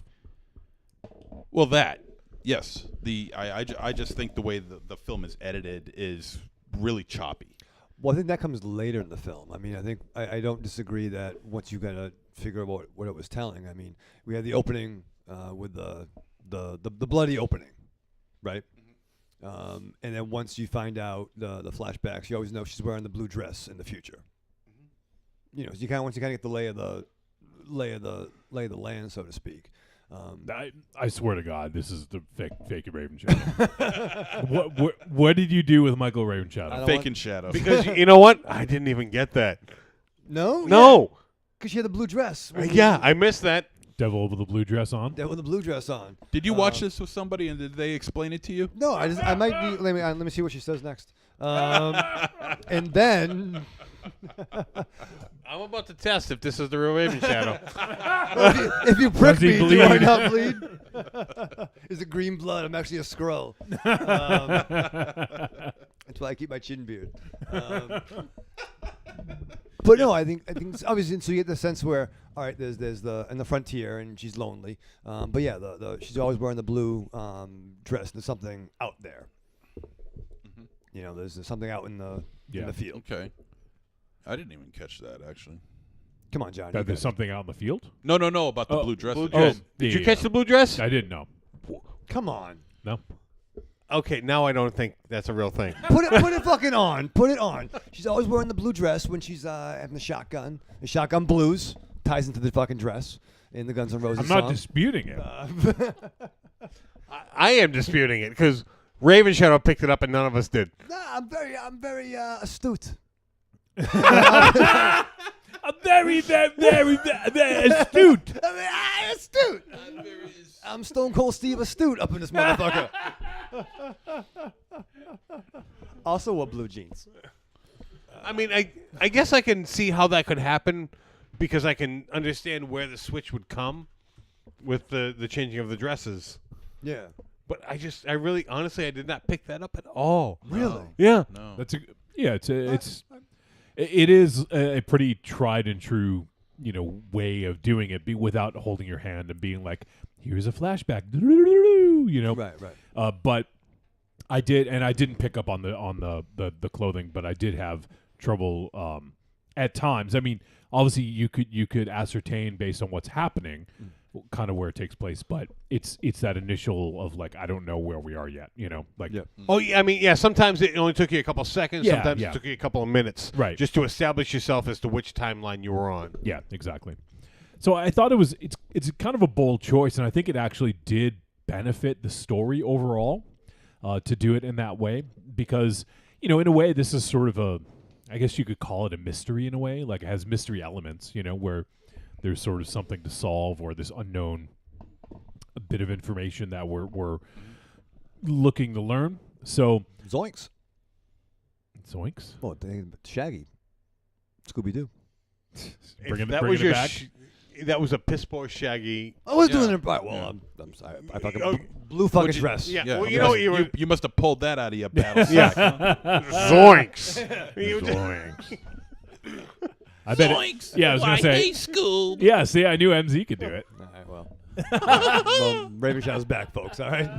Why, it's Scooby-Doo in the case of the greasy shits. It's pretty fucking good. It's really good. I'm not sure I want to see that episode. It stars the Three Stooges. Come on. Still not selling me. Yeah. You can throw on Batman and Robin. I'm still not in. Yeah, give me some fucking Sandy Duncan up this motherfucker. But yeah, well then she's very isolated, and it also helped too where there was other people around. But even they're like across the prairie, you know, like right. Yeah, where they- you open your door and you can barely see the light of their house, Yeah. I think they established about a mile away. that was mentioned with the priest. Mm-hmm. Yeah, the priest mentioned it. Yeah. Because I wanted to like, you move fucking. Sometimes you have an open theater, right? There's plenty of fucking seats, and someone sits right next to you. Yeah. It's like fucking really. So, I thought it was an interesting way of kind of telling the story. One thing that actually did bug me though was at the beginning, that opening scene. Now, I don't know, like the CGI of the woman in the casket was real bad. Like, Yeah. you could it looked like you could tell it was like a moving image, but it was like a stationary sort of like CGI. Like, I don't know, it just looked bad. And if you're gonna do something like that, like obscure the face or put a veil over it, or don't have half of the face blown off, like try another way of showing something. But I don't know. I just, once again, it's a small detail, but it just kind of bugged me because it looked bad. Yeah, especially when you see the rest of this movie now, and the movie looks good. Yes. The movie looks really beautiful. good. And another thing I'm gonna complain about, Yep. and this is from like a continuation of last week. Yep. So much fucking animal death. Yeah. Well, maybe not as much as last week's movie, but Well, you know, enough. I mean, that doesn't bother me. I mean, if I it's know, but part it of the just seems to be story- this fucking trend. Like all these movies go Well, for it the seems cheap to be heat. this fucking trend of the movies that you seem to be picking. Because you I- could easily pick out movies that Yeah, but I pick what's just by chance don't have that. Sure, but I pick what's coming out of VOD that's getting some buzz, and Sure. Yeah, it wasn't like, oh, if you liked, weird science, you must Yeah. like, crazy fucking animal mutilations. if you like Faces of Death, you'll like The Wind. Yeah. No, come on. I mean, I think that's being a little nitpicky. I understand where you're going with it. It is, but I'm just saying that it's like alone. If you just watch this movie and don't watch any other like movies, then sure, like it's not that bad. But it's this trend of like a lot in a row, and it's just like again, And that was the first thing I thought of too. I mean, one thing, it wasn't overly gratuitous in this scene in this movie. Yeah. But immediately I'm like, oh, here we fucking go again. Yeah. Yeah, but I mean, if it's part of the story, think about it. It makes this more is a movie that takes place in the 1800s. Yeah. I mean, it does make sense. I'm not saying it's completely out of left field. It does make sense in the grand scheme of the film, But it just was one of those things that and the same animal died multiple times, basically, right? Yeah. Like it just was like, all right, come on. So once again, in a vacuum, if that happens, it's acceptable. But when we come off of a movie last week that had like 4 or 5 animal deaths, and then another one this week, it's it's just a little much. So obviously the filmmakers didn't plan for us to watch this right after Feel Guide to Evil, but it just just was a lot. So especially in the first half of this film, there's not a lot happening. It's very slow build. But I do think that there's a really good sense of dread and tension that was pervasive throughout. Like even sort of like these sort of mundane shots seem to have a good sense of dread and tension. And I was really hoping that it can deliver on this because I like when films can do that. They have this really uneasy feeling to them, even if nothing creepy is happening. Like I felt the way this was shot and the way it looked is that it had that you could cut it with a knife almost. And it doesn't amount to much unless you can deliver on that, Right. I mean, did a good job of, I think, the isolation of the characters and the tension that build. I mean, it helped also the setting being in the Wild Wild West as opposed to, being modern days. Wild Wild West. That's right, yes. Yeah, no giant fucking spiders. No. But it absolutely has to deliver because I was along for the ride. Yeah. I was kind of digging this a little bit, and even as other characters join the story, you kind of a couple things right from the jump. I kind of knew, okay, well, this one female character has certain machinations. Yeah, and it's sort of. I'm not gonna like. Obviously, they're completely different genres, but when you think of like a movie like Alien, let's say, or Aliens, what was the tagline? No one can hear you scream In space, no one can hear you scream. Yeah. So like that, it's so isolationist because obviously there's, you're not going to be able to scream into space for someone to help you. And But that's what I was thinking about too. So not to cut you off, but when the other people come into the story, they ask, "Oh, is there a church yet?" Yeah, like, yeah. Nah, the town's not that big. Yeah. How many people It's in the town? 3 or 4 or something. 4. Yeah. Meaning the 4 of them. And I'm start thinking, okay, well, that's fucking kind of shitty. I mean, like, what happens when you get sick? If you were to have a child, like, how do you, it's bad enough to getting a 1800s medicine, but to fucking have to go like a day's ride to get someone to even help you. What do you fucking do? Yeah, exactly. And that's part of the dread is I think they did a good job of showing that if something happens, you're fucked basically. No one's there, like especially when her husband goes off, he's like, I'm going to go away for a few days, And that's the thing too. So I mean, like your wife's home alone. You know what I mean? And there's Yeah. no one around. Where any. I mean, I'm not sure what year it was exactly, but I don't know if there were, the time of natives were still running amok. I mean, it's probably pre Civil War. I would actually guess post Civil You think War. post? Okay. Yeah, it just, I mean, they don't specifically say, and it just says 1800, so it's hard to know for sure. But, it is definitely like this, it creates this, like you said, this isolationist, like sort of environment where if something happens to you, no one's going to be able to help you. Right. And there was this sort of sense of something is always out there, So I thought that really, kind of built up the tension and made it feel like that this was dangerous, that something could happen, So I enjoyed that. And, I think the nonlinear storytelling or the flashbacks, whatever we're going to call them, definitely, like, I think it was an interesting narrative choice and a smart one, but it did complicate things a bit in terms of trying to get your footing of where you were. Yeah. Obviously, if you're Raven Shadow and if you're as yeah, If you're smart like Raven Shadow, perceptive like Raven Shadow, Use the grape. then you'll know that she wears different dresses. So, but I think it did complicate things a little bit too much. Where I was trying to think of like, okay, where are we before I got oriented of where I was in the story, So, but overall, I mean, the performances I thought were good. Great. Yeah. No issues with Sure. with any of the acting, and I thought even the lead was Caitlin Gerard was As Lizzie. Yeah, I thought she was quite good in this, and she had a lot of range in terms of her performance. Mm-hmm. I mean, it really fell on her too. I Oh, mean, sure. Yeah. The whole entire movie thing. was on her shoulders. Yeah, absolutely. So I think that she definitely delivered on this, and For what it's worth, she did. and also just I didn't mention this, but the writer Teresa Sutherland, this is also her debut as a feature writer.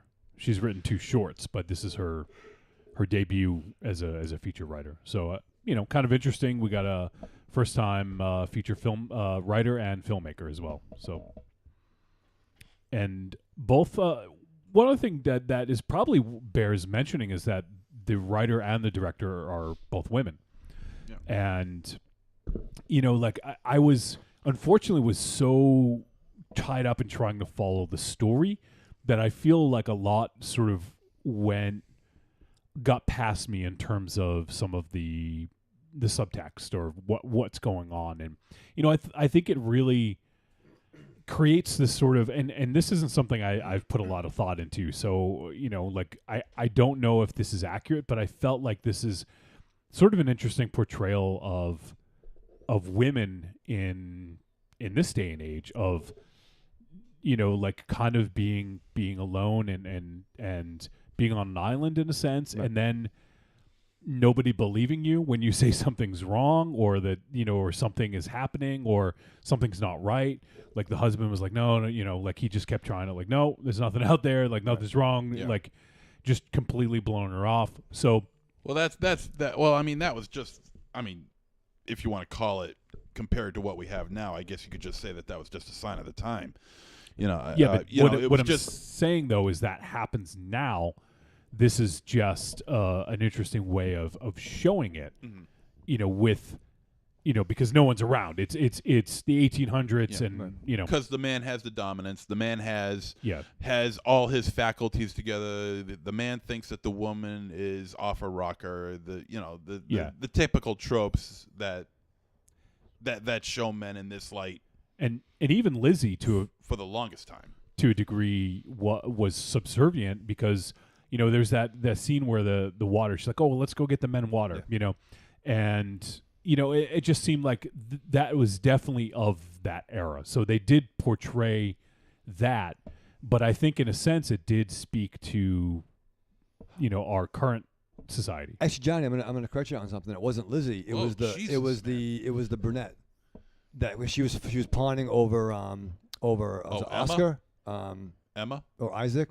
Isaac, yeah. And she was all saw him just glistening in the sun, being all strong and powerful. And she goes, oh, I'm gonna get the men some water. And Lizzie was the one that was no, bring some back for us, asshole. That's Don't right. forget, Okay. bring yeah. some back for us. And I don't think either one of the women wanted to be in that fucking environment. But I think Lizzie had her strength where she adapted to it. And she became stronger and kind of almost kind of resented Emma at first being kind of the tenderfoot and bringing maybe some of those big city ideals where Lizzie has adapted and she is strong and she's doing whatever maybe he decided to move out there. But I think she did do her best to be, strong because she was alone. Well, that was also showing that the other couple didn't belong there. Right. Neither one of them knew how to survive in the country, outside the city. You saw the other man standing back and watching Isaac work. Yeah. He had no clue what to do. Right. It's like when you come over. Take my door off, and I'm like, "Is it gonna go back on?" Why is it on? But I wasn't gonna say it. Yeah, thank you. Well, it could have went a couple different ways, so I jumped on the sword. It's like not that it's not true, but what? Even the dude, when he came, he's like, "You gonna start fucking planting crops now?" Yeah. It's like fall. It's not how you do it. Oh, they said it was a good time. No, asshole. Go back to the fucking city. So I think that there, once again, I feel like I was, trying to follow a lot of what was going on with the story, and I didn't have I wasn't as captive to be able to dig into a lot of that stuff. But I do feel that there was definitely something to be said, or that it was saying something about how there's parallels, between that and just I think just being a woman in probably any era, Right. So, and you're right. That makes with the clarification that Lizzie she's the sort of more strong, independent one of hey, what about us? We get ours too. It's not just for them. Right, so, right. so I thought that was interesting. And there's also I liked a lot of the imagery that was in the books, especially that book, The Demons. Oh, Oh, that was awesome. That Yeah. Demons book was pretty cool. Yeah. There's some cool stuff in there. So I think that a lot of the production design and art was well conceived and well done. And I mean, this is definitely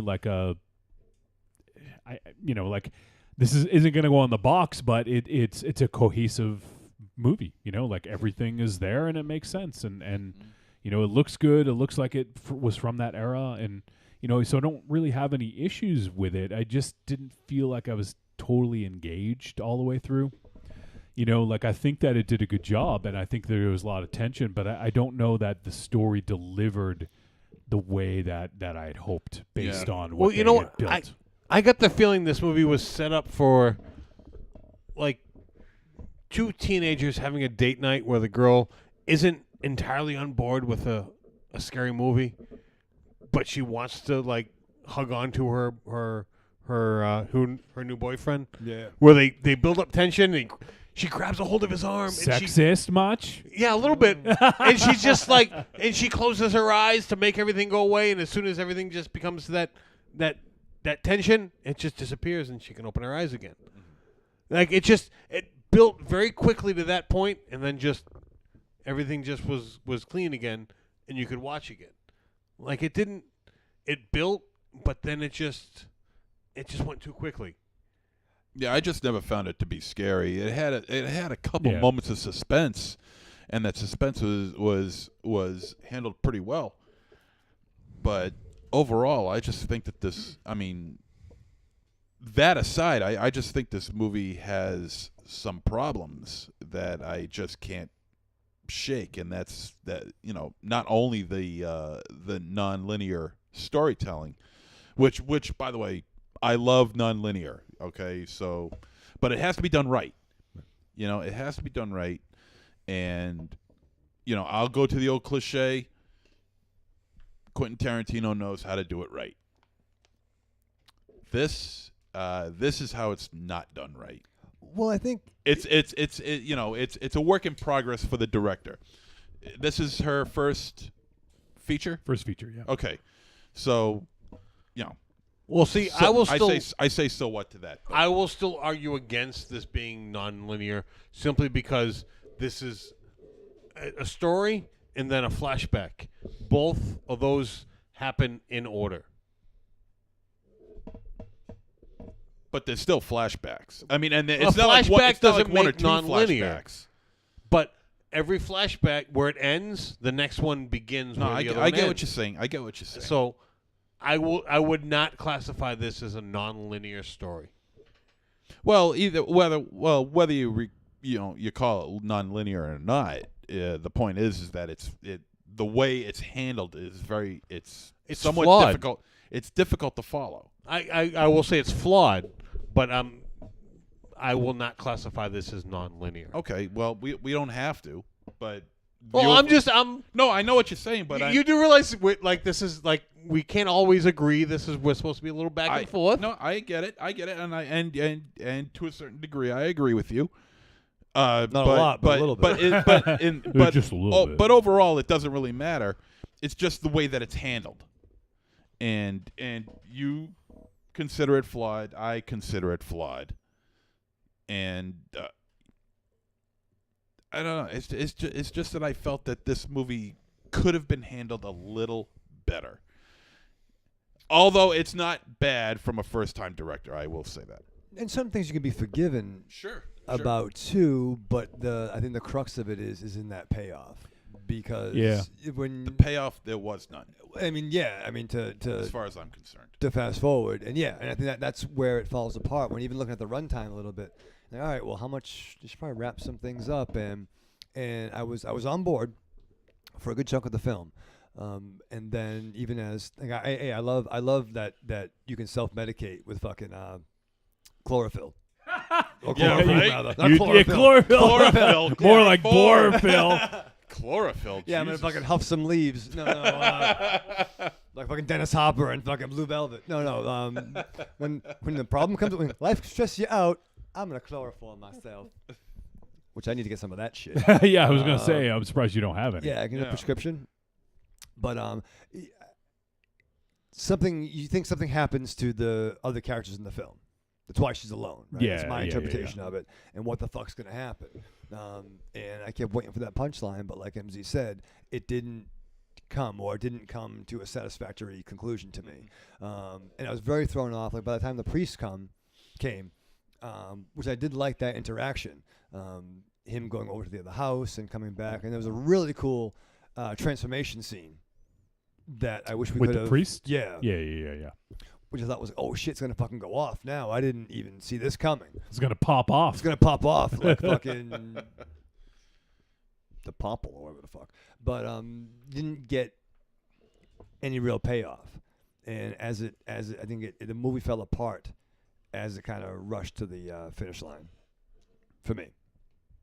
Yeah, I kind of agree that I didn't hate this movie, but I think that there just was some missteps, and it could just be what I'm looking for. I readily admit that it could just be, this movie wasn't made for me, or the resolution wasn't what I had hoped or expected, so it just didn't necessarily work. But I mean, I think overall that there's a lot of good in this, but I think just Dynamo says this often, where could have used some more time in the oven, basically. Yeah, and even like I thought there was one character that, once again, as watching it, I thought something horrible happened and was no longer in the story. And when he kind of came back, I'm like, oh, he was just out in the field or whatnot. Yeah. And I kind of like, And that's where a little bit of the confusion that lies. part. Yeah. And that's where I'm like, okay, well, maybe this ending isn't what I'm kind of picturing, or that's when kind of the wind kind of came out of the sails, So to speak. is that the wrong Is that- expression? No. No, Well, you use the name of the movie, and you're. Oh, That's why I'm laughing. See, I take it back to that. You are really on the ball today, man. I'm I something, don't yeah. know what's the matter with Ooh, you. Yeah. ooh, Aries is poking me. The wind beneath your wings. Yeah. Wind beneath my. I won't say it. Wind beneath your wang. Thank you. Yeah. Okay. Yeah. Okay, it's Raven Shadow. Raven Shadow said it. Nice. That's fair. Yeah, I mean, the third act of this film, things started getting a little interesting, but I'm afraid it was a little bit too late for that. This movie was just very hard for me to watch. On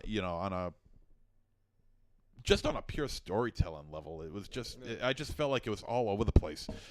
As far as the positives go, I mean, all right, we always talk about how the film looks. The film looks good. I thought the score was really quite good too. Things start, I really think the score was really the best thing about this movie.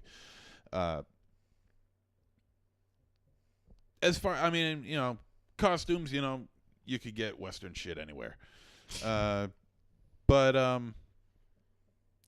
man, this was just really hard for me to sit through. Really? Yeah. It had its moments of despair. It had its moments of grief, and had its moments of suspense. But the payoff on that suspense was just lacking. It just lacked, and as far as the flashback scenes go, it was just very jarring, and it just didn't help the story for me anyway. Not at all. All right. Well, I think we could probably safely go to verdict unless anyone has anything else they wanted to mention. Yeah. No, we could hop along over there. Hop along. Horses. What with headphone cables wrapped around your leg? Yeah, that's fucking hard, man. Hop along, Raven Shadow. Trick or treat, baby. I wonder if people would say you're a trick or a treat. Trick or treat, motherfucker. All right. It is verdict time. We're going to let you know whether this flick was a trick or a treat and any final thoughts we may have.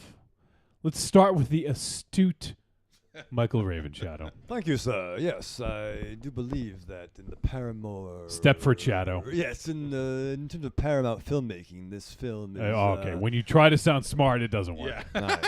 This fucking movie sucked, kid. No, there were some really cool elements to it, and I was along for the ride. But then I kind of got off it, and I just kind of wanted to, Take me home, please. Yes, I wanted to go home. That was dumb. You were home. I was home. Yeah, so what the fucking put me in a weird predicament. Could you take me home, Please. please? But no, I was on board. The acting was fine. It was nothing conceptually wrong with the film. I just think, you know what? I think it kind of got too fucking smart for its own good. I think you got too smart for your own good. Fair, and it kind of just tried to either maybe be too arty or I don't know. Artie Lang? I was thinking that too. I fucking knew you were gonna say that. Too Fat to Fish. Read that book. That was good. But yeah, it just fell apart for me.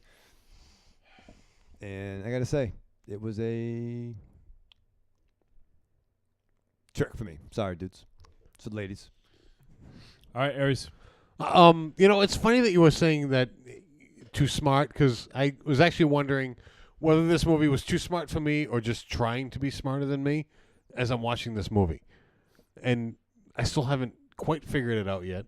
Right? I mean, I was watching something. I was watching it with someone who's much smarter than me, and she felt the same way. Oh, okay. That's why you were sound watching it with smarter. Ollie. Yes. Ollie was there too.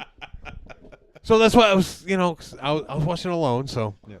there was a room full of people smarter than me. But, that thought had actually crossed my mind. I'm like, is this movie just really smarter than me or just trying to be? But more on the last act, right? It just seemed to. I mean, yeah. In the last, the middle act for me, more so. But a lot of that was actually wrapped up. Like, I thought they were trying to do things like eons above me, and they weren't. Yeah. Like, it was just little subtle things that happened. And I was like, oh, that was all that was. Okay. Yeah. I know. There were small things that I thought they were going to be bigger. They were smaller. So in that aspect, they were trying to be smarter than me, and I guess they succeeded a little bit because they had me thinking. That's not you, baby. But this movie, like, they had some tension going on, and they had me, and then all of a sudden it just went away. Yeah. Like as soon as anything happened, like, and I was locked in, instantly went away. There were 4. I counted them. 4 aspects of that. Okay. One of them was really quick, like 2 seconds. Yeah. I don't know if anyone can remember walking across the screen. Yeah. Yes. Oh, yeah. Yeah. I was all aboard and then nothing. Yeah. Nothing. It's like, don't take your clothes off and not fuck me. Yeah. Like, you're just like, Oh no, that was just like flashing a kneecap, and I was like, oh yeah, no, fuck, Yeah. gone. So that was annoying. That it was just like you built tension and then you just took it away. Yeah. The other thing that really annoyed me about this movie, whether it was intentional or unintentional, the voice levels on this movie was really low. yes. So you'd watch this movie and you'd have to crank up the volume. Thank God, because I was afraid to say that. Oh yeah, you know, because you have this problem with you're with me on this one, and we get torn apart for this. Yep. Sound effects volume is at a decent level. Everything else, and you listen to the audio and you can't hear it, so you crank the volume up, and then all of a sudden, just like bang, and there's your jump scare. Yeah. Yep. And this movie did that a number of times. You're listening, and you're leaning in because you're trying to listen, and then there's this jump scare, and you're forced to jump because it's your whole house shakes because your volume is so high. Right. And like I said, I don't know if it was intentional or unintentional.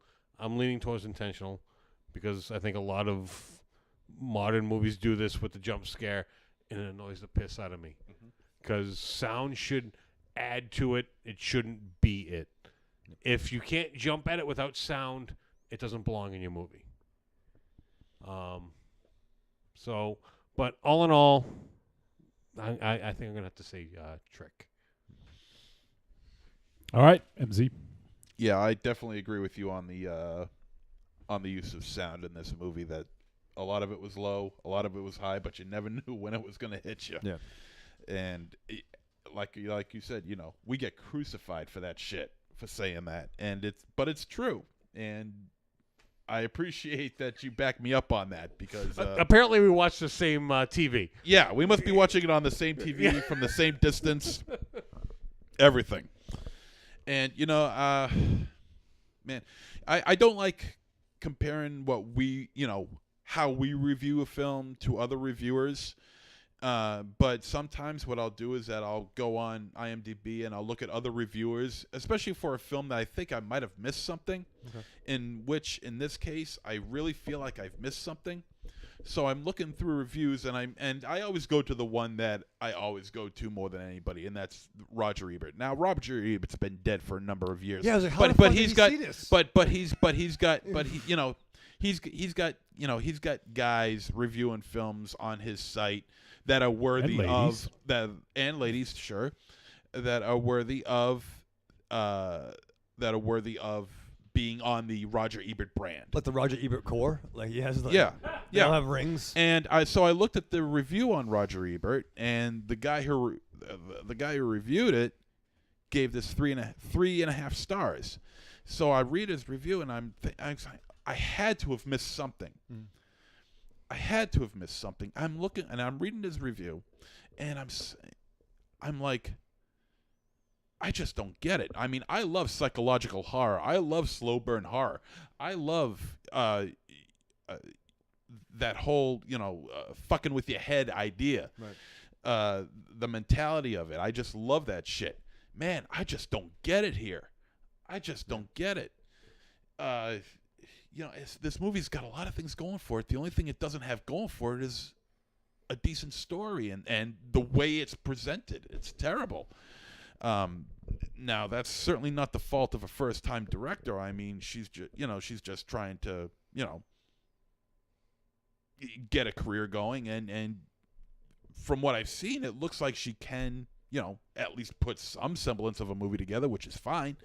But you gotta make it interesting. You gotta make it so that I can watch it and be interested in these characters and tell a story that I can follow. I couldn't follow this, and that I don't know if that has to do with her storytelling. I don't know if that has to do with the editing, but I just thought that this was just I hate to say it, this was a mess. Wow. I'm always looking forward to watching new directors, and I'll be looking forward to watching her next project when one comes Jeez, I around. thought you were gonna say something else. I know. Yeah, me too. When one comes around, and I'm always interested in that, and I want to see her next project. So, just based on what I've seen here from this first film, this is, and I was really hoping this would be the one that would break the streak, but it's not. This is a trick. Oh my God! Yeah, it's been how many? This is the fifth movie in a row. Wow. Fifth trick in a row. You're like Chris Sale right now. All right, so for me, I'm going to go with a tepid treat on this one, and the reason I'm going to do that is because I think it's a well-constructed story, and it's well shot. It's got a great sense of dread and tension throughout, but there were just some choices that I didn't agree with, my film sensibilities. So while some of this didn't work for me, I think it could work for other people, and I could see how it would. So that's why I'm not going to... I think it just was my sensibility. It didn't line up with my sensibilities or sort of my expectations. Because when you go into a film, obviously you go in without expectations, but it's kind of difficult not to think where it's going to go, especially when there's a mystery involved, So I think for this one, it just wasn't a satisfying ending.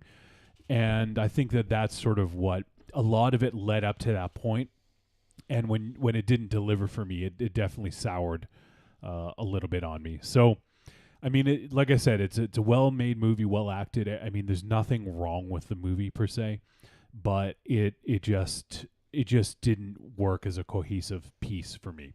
So, for that reason, that's why I give it a tepid treat. I think it's a well-made movie. I think some people will really dig this, and some people obviously do because I've seen some good reviews about it out there. So, well.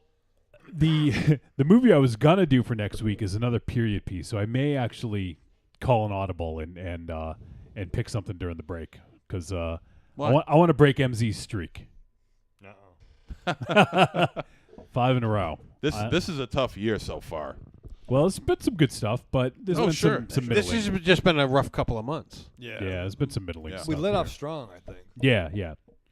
So we're going to hold off on announcing the next week. Maybe I'll talk to these guys during the break. So we will take a quick break, and then we'll be back, and we have some voicemail, and we'll talk about some of our favorite horror supernatural westerns, and then we'll wrap things up. So we'll be back in how long, MZ? 2 and 2. You go through your week with the same old routine. What you really want is some blood and thunder in your life. Well, friend, you found it. The Cromcast is an adventurous journey through the history of two-fisted pulp stories. With your hosts, John, Josh, and Luke. We have action, horror, and adventure, all through the lens of pulp luminary Robert E. Howard. Don't just stay in your ordinary life. Find your pulp life at thecromcast.blogspot.com. The Cromcast. The Cromcast. The Cromcast. A podcast for the barbarian at heart. I'm Alex West. And I'm Andrea Subasati, and we're from the Faculty of Horror podcast. And you're listening to Trick or Treat Radio. Oh, delicious nerds. Ms. M knows you like to chat it up with other sexy shut-ins about comics, movies, video games, and your favorite TV shows. If that sounds like you, cuddle up to the Trick or Treat Radio Facebook group, or the FIB. That stands for Fan Interaction Board. Just go to Facebook and search for Trick or Treat Radio and have more fun than a Jedi at a lightsaber sale. Not enough? Watch us on YouTube, The Deadites TV, all one word. Last but not least, check out the world's most dangerous talk radio show, Trick or Treat Radio, at trickortreatradio.com. It's not a problem at all. I got plenty of noodles over there.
All right, we're back with Trick or Treat Radio. Sorry for the slightly longer than normal break, but we were deciding on the next week's flick.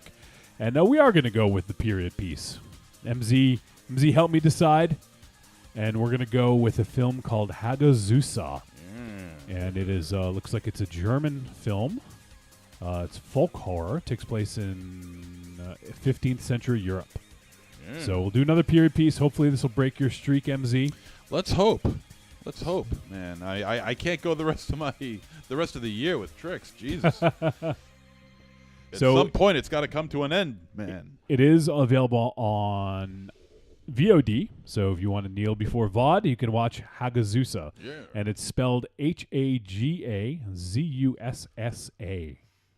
I believe I'm saying that right. Hagazusa. Hayabusa? Let me see.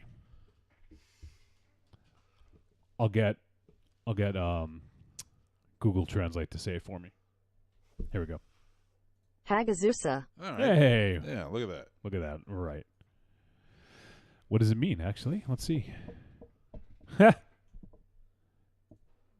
Hagazusa means it doesn't say. Okay. I think someone says witch's curse or something like that.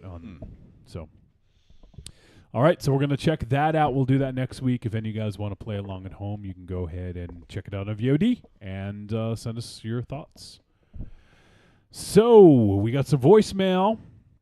I think we'll play some of that, and then we'll start to wind things down here. It is 11:11 right now on Devil's Gate. That's right. Nice. All right, let's get the voicemail ready. Oh, here's Raven Shadow coming in. We'll get the voicemail ready for you. Nice. It's all for you. Thank you. And all right, let's hear from. It's my fucking foot. What do you do?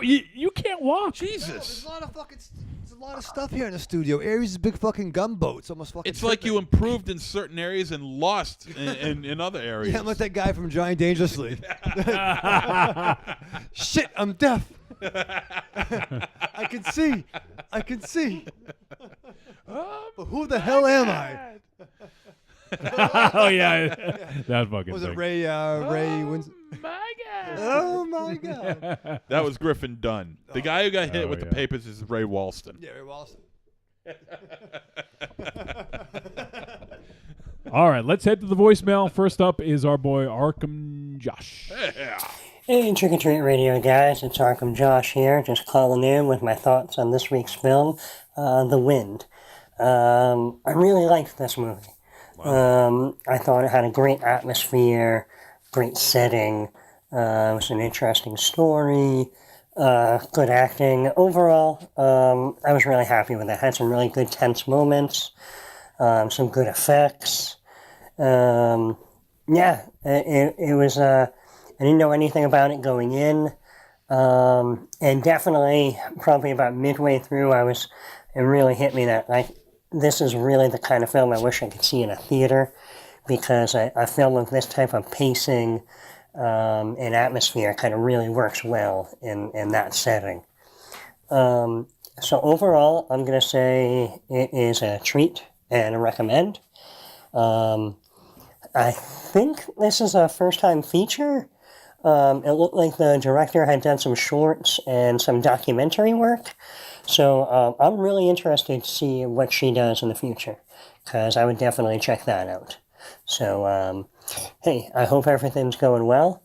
And, I know you guys know I do some, buying and selling on the side of used records. I'm going to be up in your neck of the woods this weekend.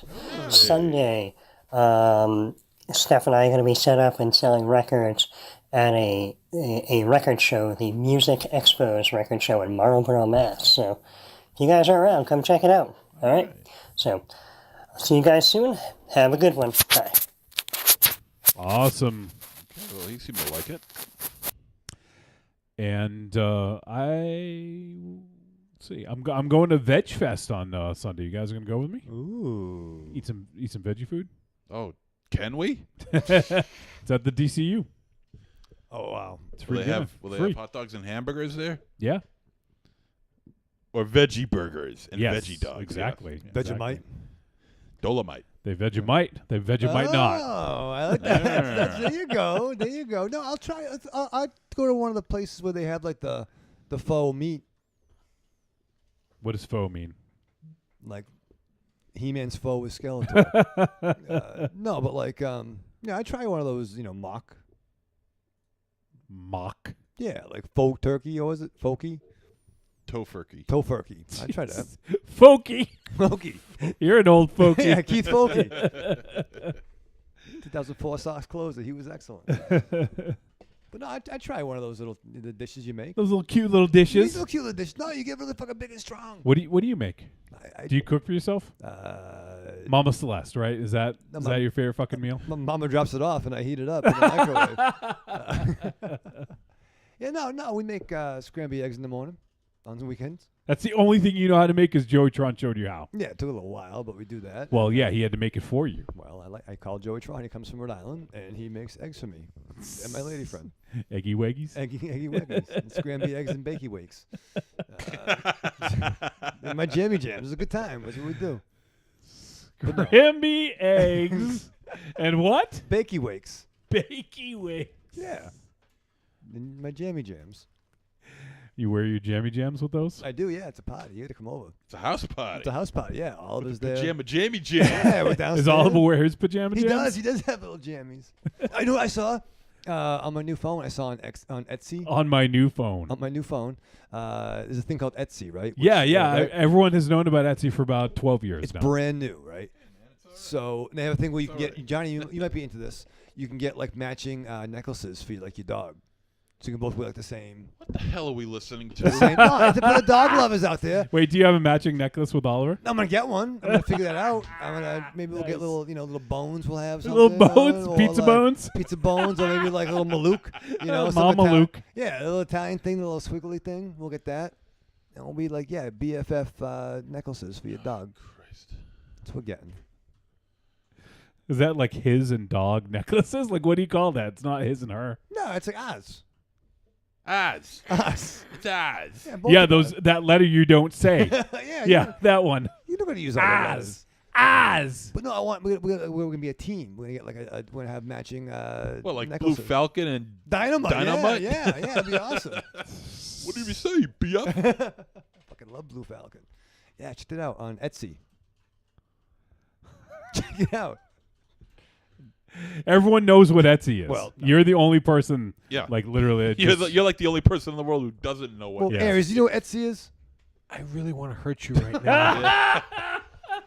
That's a yes. I'm sorry. I really That's a want to yes. hurt you right now. Smash it over his head. Here, Yeah, take the, this. The Etsy Betsy Spider or whatever. Listen, I was very smart. A blue fucking dress, okay? Oh yeah. Oh, you're gonna start carrying that around with you everywhere He's you go. He's gonna say that for weeks now. Yeah, Remember that yeah. time? Blue dress. His blue dress moment. Wonderful. Great. It's exciting. Thanks, Josh. I'm sorry, Aries. You're not fucking sorry. Shut up. Is anyone gonna go see Josh this weekend? Buy some records? It's in Marlboro, and I like that because that's where they invented Yeah, cigarettes. He's right up the street. What about cigarettes? Marlboro, yeah. They invented Marlboro Oh, up they there. invented cigarettes. Yeah, it's good over there. No, they didn't really. You can buy those on Etsy too. No, Is anybody going to go to KeanuCon in Scotland? In Scotland? No. Now Aries is gonna fucking kill everybody. He's pissed. Is he putting it on or someone else? Someone else is. Oh. That'd be kind of vain of him to be putting on his own con. Oh, I mean, we have people that do the show that put on their own birthday parties, right? That's very true. I'm having a Raven Con on Saturday. I'm gonna watch some. You and Ollie? Yeah, Ollie. We're gonna watch some NCW. And your what's it called again? Your Battle Pack. Battle Pack will be there. Yeah, we'll look at some photo albums. Battle Pack will be there. Yeah. Take pictures with the Battle Pack. Yeah, I mean, that'd be great. Come on down. Oh, you know what? I smell a new opportunity at next live show. Oh, get your picture taken with Raven Shadow's Battle Pack. Oh, and the comb. You can and the comb. Yeah, And the lighter. Oh yeah, we got everything. It's that big.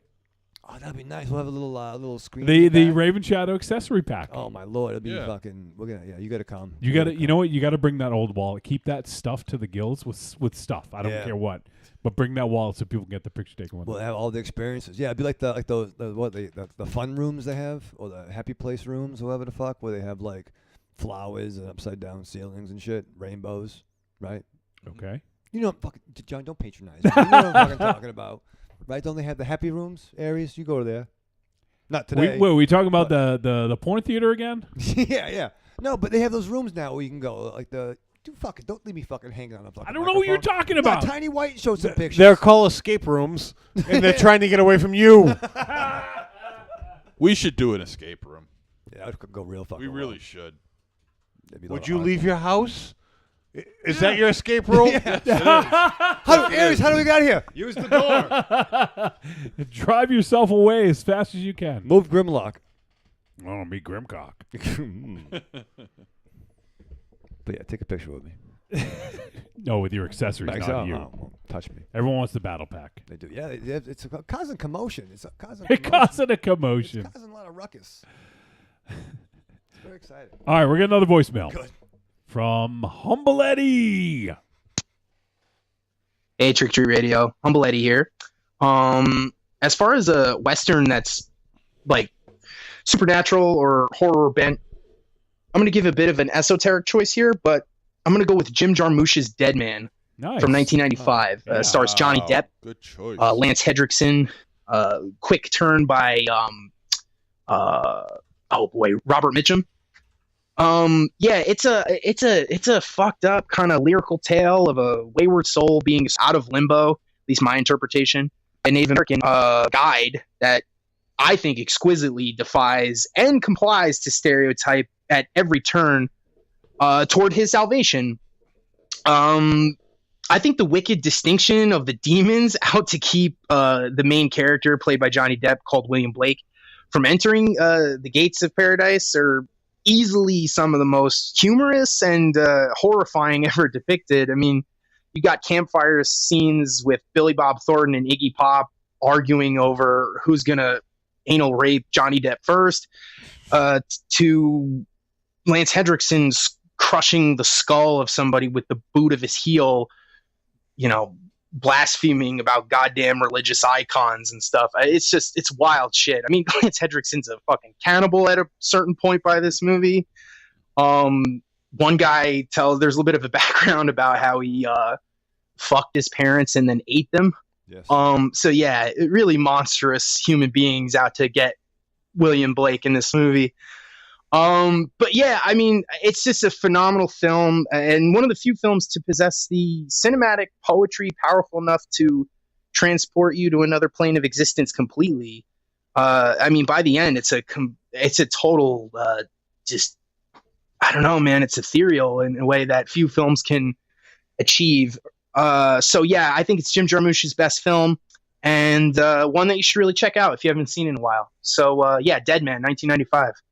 Good stuff. All right, guys, I'll talk to you later, and have a great episode. Take care. Thanks, Humble Eddie. I think that's a great choice. Excellent choice. I really enjoy that movie. I haven't seen it in years, but I remember loving it quite a bit. I caught it for the first time in a long time, about maybe 3.5 years ago, 4 years ago.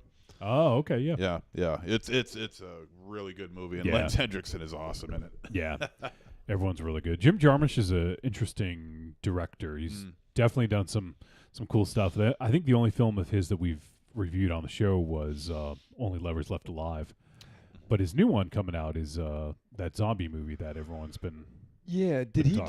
do Coffee and Cigarettes? Yeah, he did Smoke, and I think was it Coffee and Cigarettes? The black and white, the anthology with like the RZA, Jizza. Yeah. Bill Murray. I never finished Dead. What's it? Dead Man? Dead Man. Sorry, I was thinking like not. Yeah, he did Deadwood. Coffee and Cigarettes. Yeah. Okay. Yeah, never finished it. I'd like to. He did Ghost Dog, Way of the Samurai. Oh, forget about it. Yeah, which is fucking awesome. That's a fucking movie. What else did he do? He's done a bunch of shit. He did Night on Earth from 1991. It was good. Ghost Dog, obviously, Coffee and Cigarettes, Broken Flowers. Okay.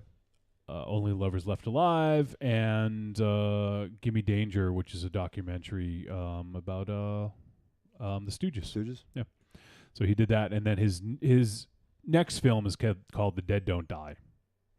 Yeah, and it's a zombie movie with like a ridiculous cast, like Oh yeah, that's coming out on my birthday. Adam Driver, Chloe Sevigny, Tilda Swinton, Bill Murray, Steve Buscemi, Selena Gomez. It almost seems like movie 43. Carol Kane. You know, where it's Glover. one of these these little known movies with this ridiculous cast.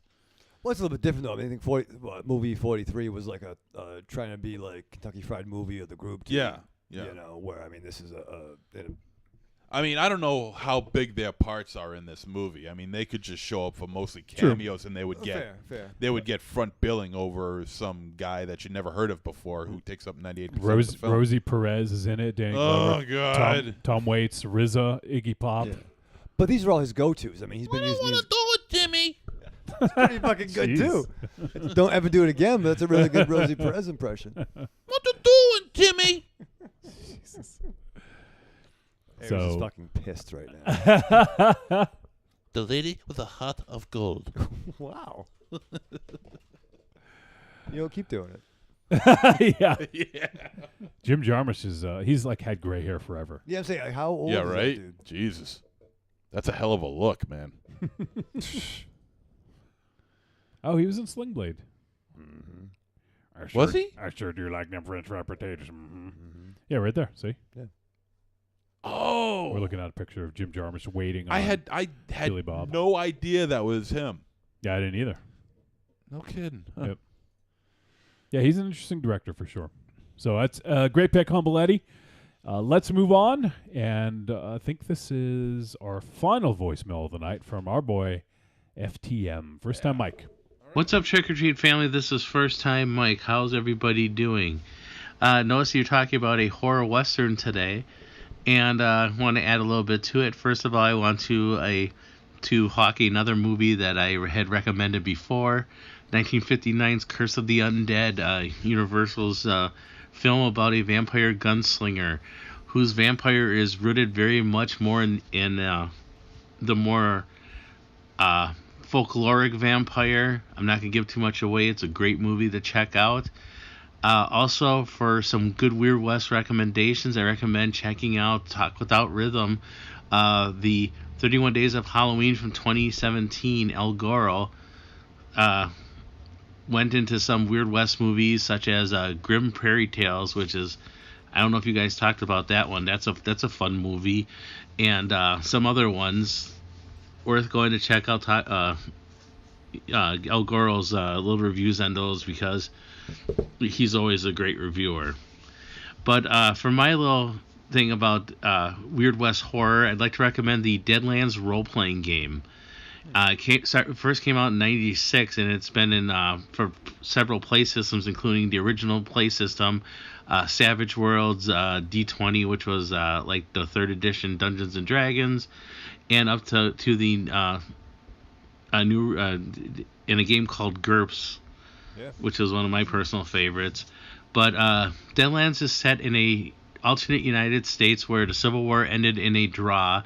So the U.S. and the USA and the Confederate States still exist together, and parts of the United States have descended into anarchy because after the Civil War, a group of evil beings called the Reckoners were summoned, and they increased the fear of the West. So you don't know in the desert what monsters are lurking, and the San Francisco earthquake happened early, and California, parts of it have fallen into the sea and have become the Great Maze.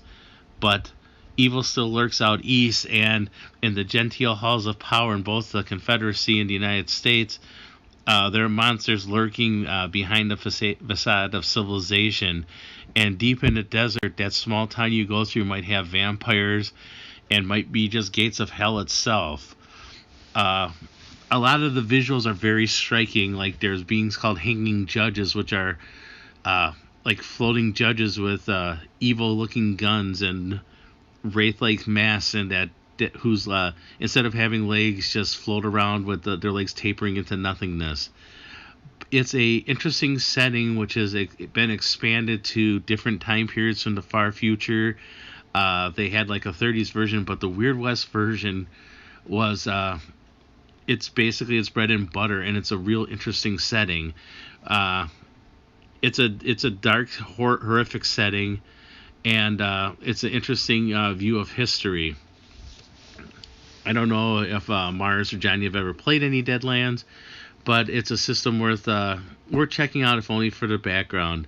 There are some more controversial aspects of it with the Confederacy surviving, but for sheer Weird West horror, Deadlands is a game to check out. I know they did comic books, novels, but Deadlands, Pinnacle Entertainment, check it out. Before I go, happy late birthday on Mars. May you have many more. Thanks for the nice stuff you said about me I should have a podcast. As you can tell by the way I talk here, this is why I probably would not have a podcast. I stammer too much. But this is first time Mike, wishing everybody a good night, and have a good one, guys. Bye. See you, buddy. All right, first time Mike. Well, I don't know. All of us fucking stutter over our words, man. so Yeah. don't let that ever hold you back. And obviously some great choices there, and a great recommendation to check out. So awesome to hear from you. Talk Without Rhythm, and he's done some Weird West stuff on 30 Days of Halloween. So, and also the Deadlands RPG. I'm fairly certain that we never played that. I don't think, right? But I know we played the GURPS system. Yeah. But I'm fairly certain that Mars plays that fairly regularly. So yeah, some other great stuff in there. I guess we can talk about some of ours. Mm-hmm. So, who wants to go first? Is it strictly Western horror or Western horror supernatural? Yeah, horror and supernatural. All right, so any horror. Yeah, okay. That's even if it just has like some aspects of Western, because one of the ones I want to mention isn't a Western film per se. Can I jump off of mine then? Can you jump off of yours? Jump off with mine? Yeah, you can. All right. Once again, I think it fits that criteria. But I saw a clip the other day. Someone posted a scene that made me laugh again. Demon Knight. Okay. It was kind of in the West. I got three in my mind. And what kind of threw me now. out was when he's wearing the duster jacket and Billy Zane doing his speech where he's like pissed off everyone's inside. Yeah. He's like, I'm sick of this cowboy shit. Hold down, hey motherfucker, and he yells. I fucking love that fucking scene. You love Billy Zane. I fucking love me some Billy Zane. I watched Zane in the membrane. Oh man, I watched fucking 10 Facts You Didn't Know About the Phantom last night. It was fucking excellent. The Phantom. I Slam Evil, motherfucker. You love the Phantom. Flash fact: you know who was in the Joe Dante was the original director on that, and it fell through. And one of the early. It's too bad. Right, but I guess he wanted more of a campier take based on that. The should have thing been the way it was. Well, fair. But one of the front runners for the role that was talked about was Bruce Campbell, Kevin Smith. Not that one. Okay, I was gonna say, well, not that one. The one that played Ares on Ares on the Xena and Hercules shows, and then Billy Zane. But yeah. Oh, okay. All right. All right. Yeah. Who's Ares next? Made for TV Ares. Yeah, I got absolutely nothing. No. Yes, you do. I got three. What do I got? I got three on my mind. No. What do I got? I'll say it and you'll remember it. And well, I'll go. At what point are you going to say it? Yeah, it was my turn again. Okay, MZ, go ahead. All right. Sorry. Well, I'll start off with one of my all-time favorites. I just love this movie. It's so great. I watch it and its 5 sequels. Jesus Christ. Almost all the time because they're just so great. With the exception of Part 3. Part 3 sucks. But I do love my Tremors. I knew it. Oh yeah. That was going to be my choice for you if I had to pick. I do love my Tremors. Oh, I can't get enough of it. Oh, it's just so good. And I really wish that Sci-Fi would have picked up on the the TV show, and they brought Kevin Bacon back and Come on, bacon back. And Bakey Wakes. That movie is just so much fun. Yeah. And the sequels are great too. And in the last one that came out, Part 6, Cold Day in Hell, you get to see Burt Gummer's bare ass. His like 71-year-old bare ass that nobody wants to see. Now, someone define it as have to see, not get to see. And they're making another one. So Part 7 is coming out, which I can't wait for. So always trust Burt Gummer. Perfect. Always. Always. I do. The most enjoyable sequel out of that whole series is probably Part 4. The Legend Begins. Is it a prequel? Yeah. Oh. Yeah. Takes place in the 1800s. Oh, really? Yep. But Bacon and Ward were only in the first one, right? Bacon and Ward were in the first one. Ward was in the second one. Okay. And then they brought pretty much everyone but those two back for the third one. Okay. So, and, they just kept on adding more characters and spinning them off. So it's just a fun series, fun movie. I love it. I love that movie. I love it. I love it. I love it. You should too. All right, well, Johnny. This one is I was trying to see if it was West. It sort of is in a way. That's at least how I remember it, but I haven't seen this movie in about 10 years probably. You guys seen them film Ravenous? Oh, yes. All right, does that count? Should. All right, yeah. That's why I'm not sure if it's technically the West. Well, what state does it take place in? North America. North America, yeah. I feel like Raven Shadow. Yeah, we got Raven Shadow back. Let me look it up. Because I think that takes place... Ravenous from 1999. In a remote military outpost in the 19th century, Captain John Boyd and his regiment embark on a rescue mission which takes a dark turn. So maybe it's not Western. Because Western, I think Old West of like... Right. Well, I guess 19th century is... I would say that's more Western than the pick these two motherfuckers picked. Okay. Oh, well, Mr. Who has Mine's nothing to in offer and has Nevada. a lot of judgment. Mine's in Nevada. Yeah? Tremors is in Nevada. But it's not a Western. In Nevada DeVita, baby. What are you talking about? There's cowboys and Indians in a couple of the films. Yeah. You know what? I'm not even going to. No. Good. Don't. No. Johnny, you were saying. Well, like I said, I have two. No. Johnny was saying. Yeah. So Ravenous is fucking awesome. Ravenous, 1840s California. There you go. If you guys haven't seen the movie, I highly recommend you check it out. It's got a great cast. Probably David Arquette's best film. As a matter of fact, I'm willing to bet that it really is his best film. Might be Jeffrey Jones's best film. Well, let's not go too far. Guy Pearce. The guy was in Ferris Bueller's Day Off, for Christ's sake. Robert Carlyle's awesome in this. Yep. Great. Yeah, The Jeremy cast is Davies. dope. Yeah, it's great. Great cast. Yeah, the other dude with like the other dude. The guy with the hair, the white hair. The guy with the hair. Yeah. Jim Jarmusch is in it? Yeah. No. He's great. He was in the Walking Tall with The Rock. He's on Arrow. He was in Star Trek First Contact as Hawkins. Oh my God. Yeah. Right. His picture was right on the there. What? Well, that he guy. was. that guy. Yeah. Thanks, Johnny. I'm trying to think of his name. Well, I bet it's on the fucking part with Neil cast. McDonough? Is that it? Yeah. That's him. Yeah, Neil McDonough. Yeah, everyone knows Neil McDonough.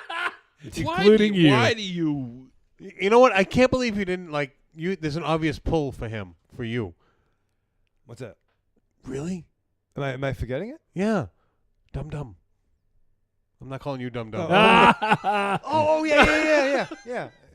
I'm not calling you Dum Dum, fuckhead. He was born in Dorchester, Mass. There he is. You're fucking welcome. Yeah, he was Dum Dum Dugan in the Captain America: The First Avenger. Thank you. I forgot that. See, that would be. I thought you would go there first. Okay, well, I thought you'd be nice. I went for a First Contact reference. It's really kind of obscure. Like no one knows that. Well, I know it, and we saw it together, and that was a good day for me. We saw a lot of movies. Well, those were good days too. Not all of them, but that one was, I think. Yeah. We saw Bob Wire. That wasn't a good day. Was the same theater, though, I think. That was not as much a good day. No, I got another one that'll fit your criteria, Aries. Okay. All right. I'm good. And I'm surprised no one said it Well, yet. I think everyone thought someone else would say it if it's the one I'm thinking. Yeah. From Dusk Till Dawn? Oh, no, I wasn't even No. thinking that one. That does not fit my criteria. No, it doesn't. No. It's not a That Western. does not fit my criteria as a Western. It's a road movie in the West. Not fuck. Just because it's in the West doesn't mean it's a Western. Oh, for God's sake. I'm talking about like a Western 19th century. 19th century, yeah. You know what? Fucking So Solar Babies. Solar Babies. That was really nice when they were in the Mac and Space Me. West. Yeah. Firefly. No, fuck. It's a Bone fucking Tomahawk, right? Yeah. All right. Let's, Bone Tomahawk. yeah. Okay. Oh, that one. Yeah. That's the one I'm surprised no one mentioned right off the bat. Bubba Hotep. Not a That's Western. not a Western. Do you know what a fucking Western is? Do you understand what 19th century means? How about El Topo? Yeah, okay, that works. Warmer. Do you know what a Western is? No. Do you know who John Wayne is? Who? Do you know who Billy West is? Yes. All right, let me read. A Western is a genre of various arts which tells stories set primarily in the latter half of the 19th century in the American Old West, often centering on the life of a nomadic cowboy or gunfighter, armed with a revolver and a rifle who rides a horse. Cowboys and gunslingers typically wear Stetson hats, neckerchief bandanas like Mars was wearing earlier, vests, spurs, cowboy boots, buckskins. So there you go. That's a Western. Yeah. How Renegade. about the first story from the Ballad of Buster Scruggs? I don't know. I didn't see it. Well, that's not really a horror. It's more of a fantasy. Fuck. Yeah, we could. It is good to watch. It is good, though. It was good. I mean, yeah. I was Young Guns, but there's no horror elements in that. El Topo. Yeah. You could go with some Jodorowsky. Sure. El Topo for sure. Isn't he a gunfighter on a horse at the beginning, right? He sure is. So you got that. We got Bone Tomahawk. I think is probably one of the better examples in the last several years. One of the other ones let's see. I just looked up because I want to make sure I wasn't forgetting any. MZ, you can help me with this because I can't remember which one. It might have been the first one. Was House with William Catt? Wasn't there? Didn't they go into like a Western? House 2 they did. That was okay. House 2. I couldn't remember if it was 1 or 2. Okay. With Ari Gross. Yeah. Okay. Yeah, I'm not saying it's a great movie. I love House 1, but I don't really remember House 2 all that I well. enjoyed House 2. Well, there you go. That's yours. Okay. Take it. Well, I mean, it was one aspect, and that thought had crossed my mind when you first threw up this topic, but I didn't want to mention that one because it's only a small aspect, and I really works. It does work. I guess without having anything else to say. How about well, this isn't really horror. It's more of a sci-fi movie, really. Muppets Take Manhattan. No. You're awful at this today. Cowboys versus Aliens. Yeah. Yep. You're awful at this. What? I That takes didn't place in see the it. 1800s. Yeah, but it was a horror? But it was sci-fi. Sci-fi. Okay. I could ring off sci-fi westerns if you want. What about Billy the Kid versus Dracula? There you go. Remember, folks, no matter where you are, there you are. No matter where you are, there you are. Looking at this list, Time Rider. Yes. From 1982.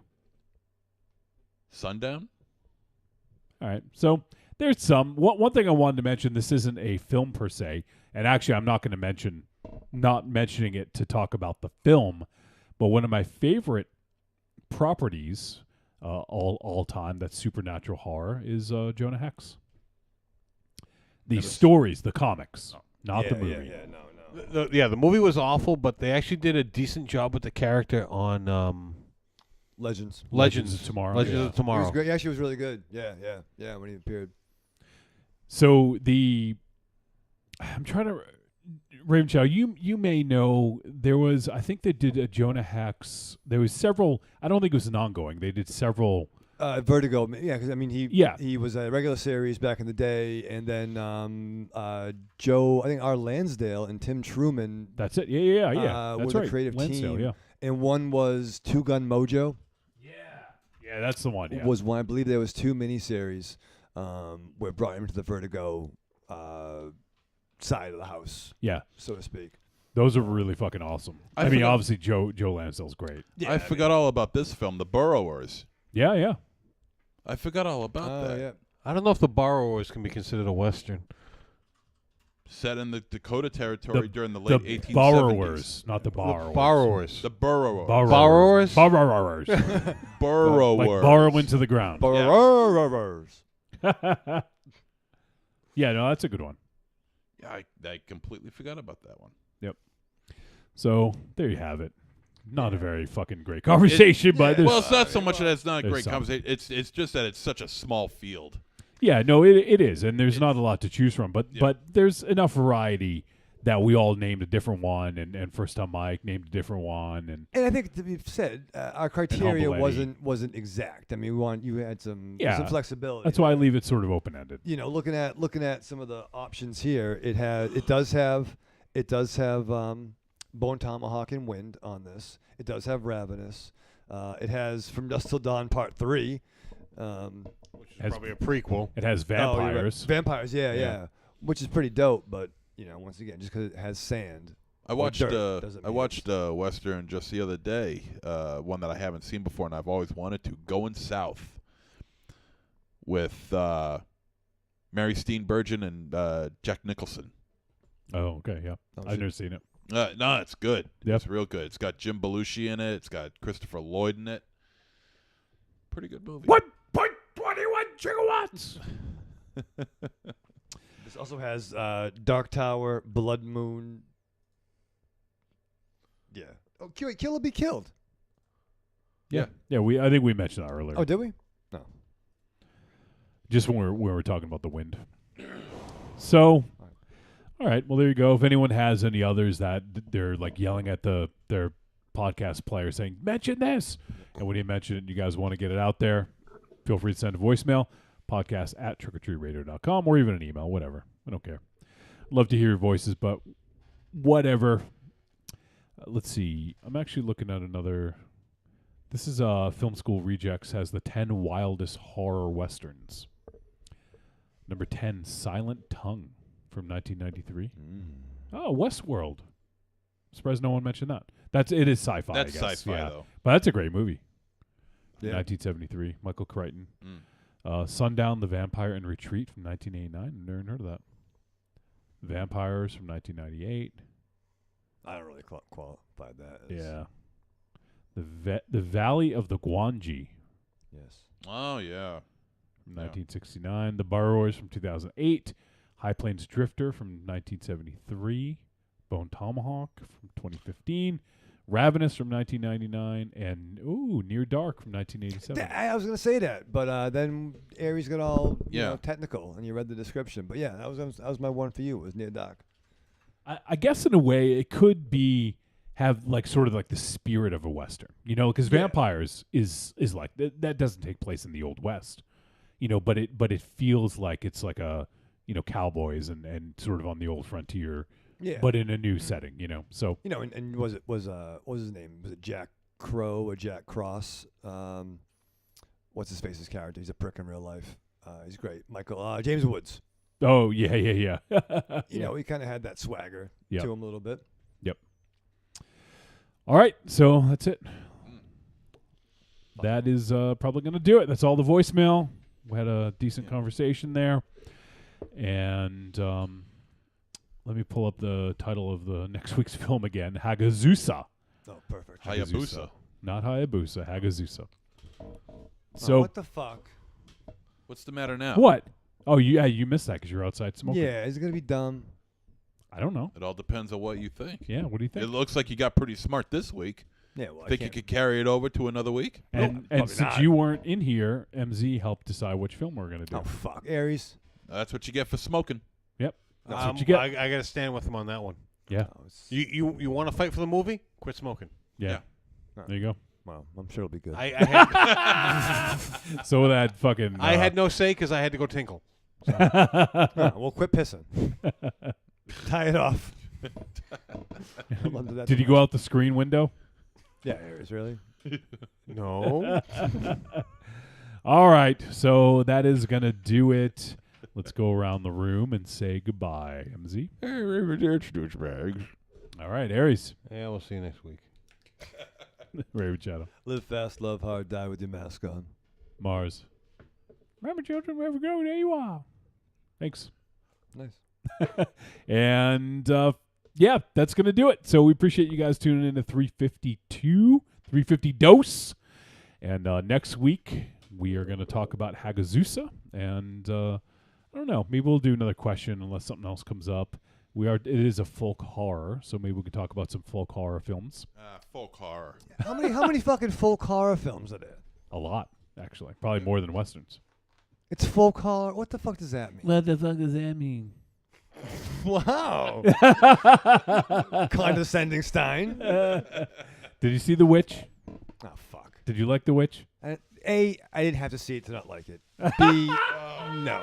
You don't know what you're missing, dude. Yeah, more You fucking really goats. don't.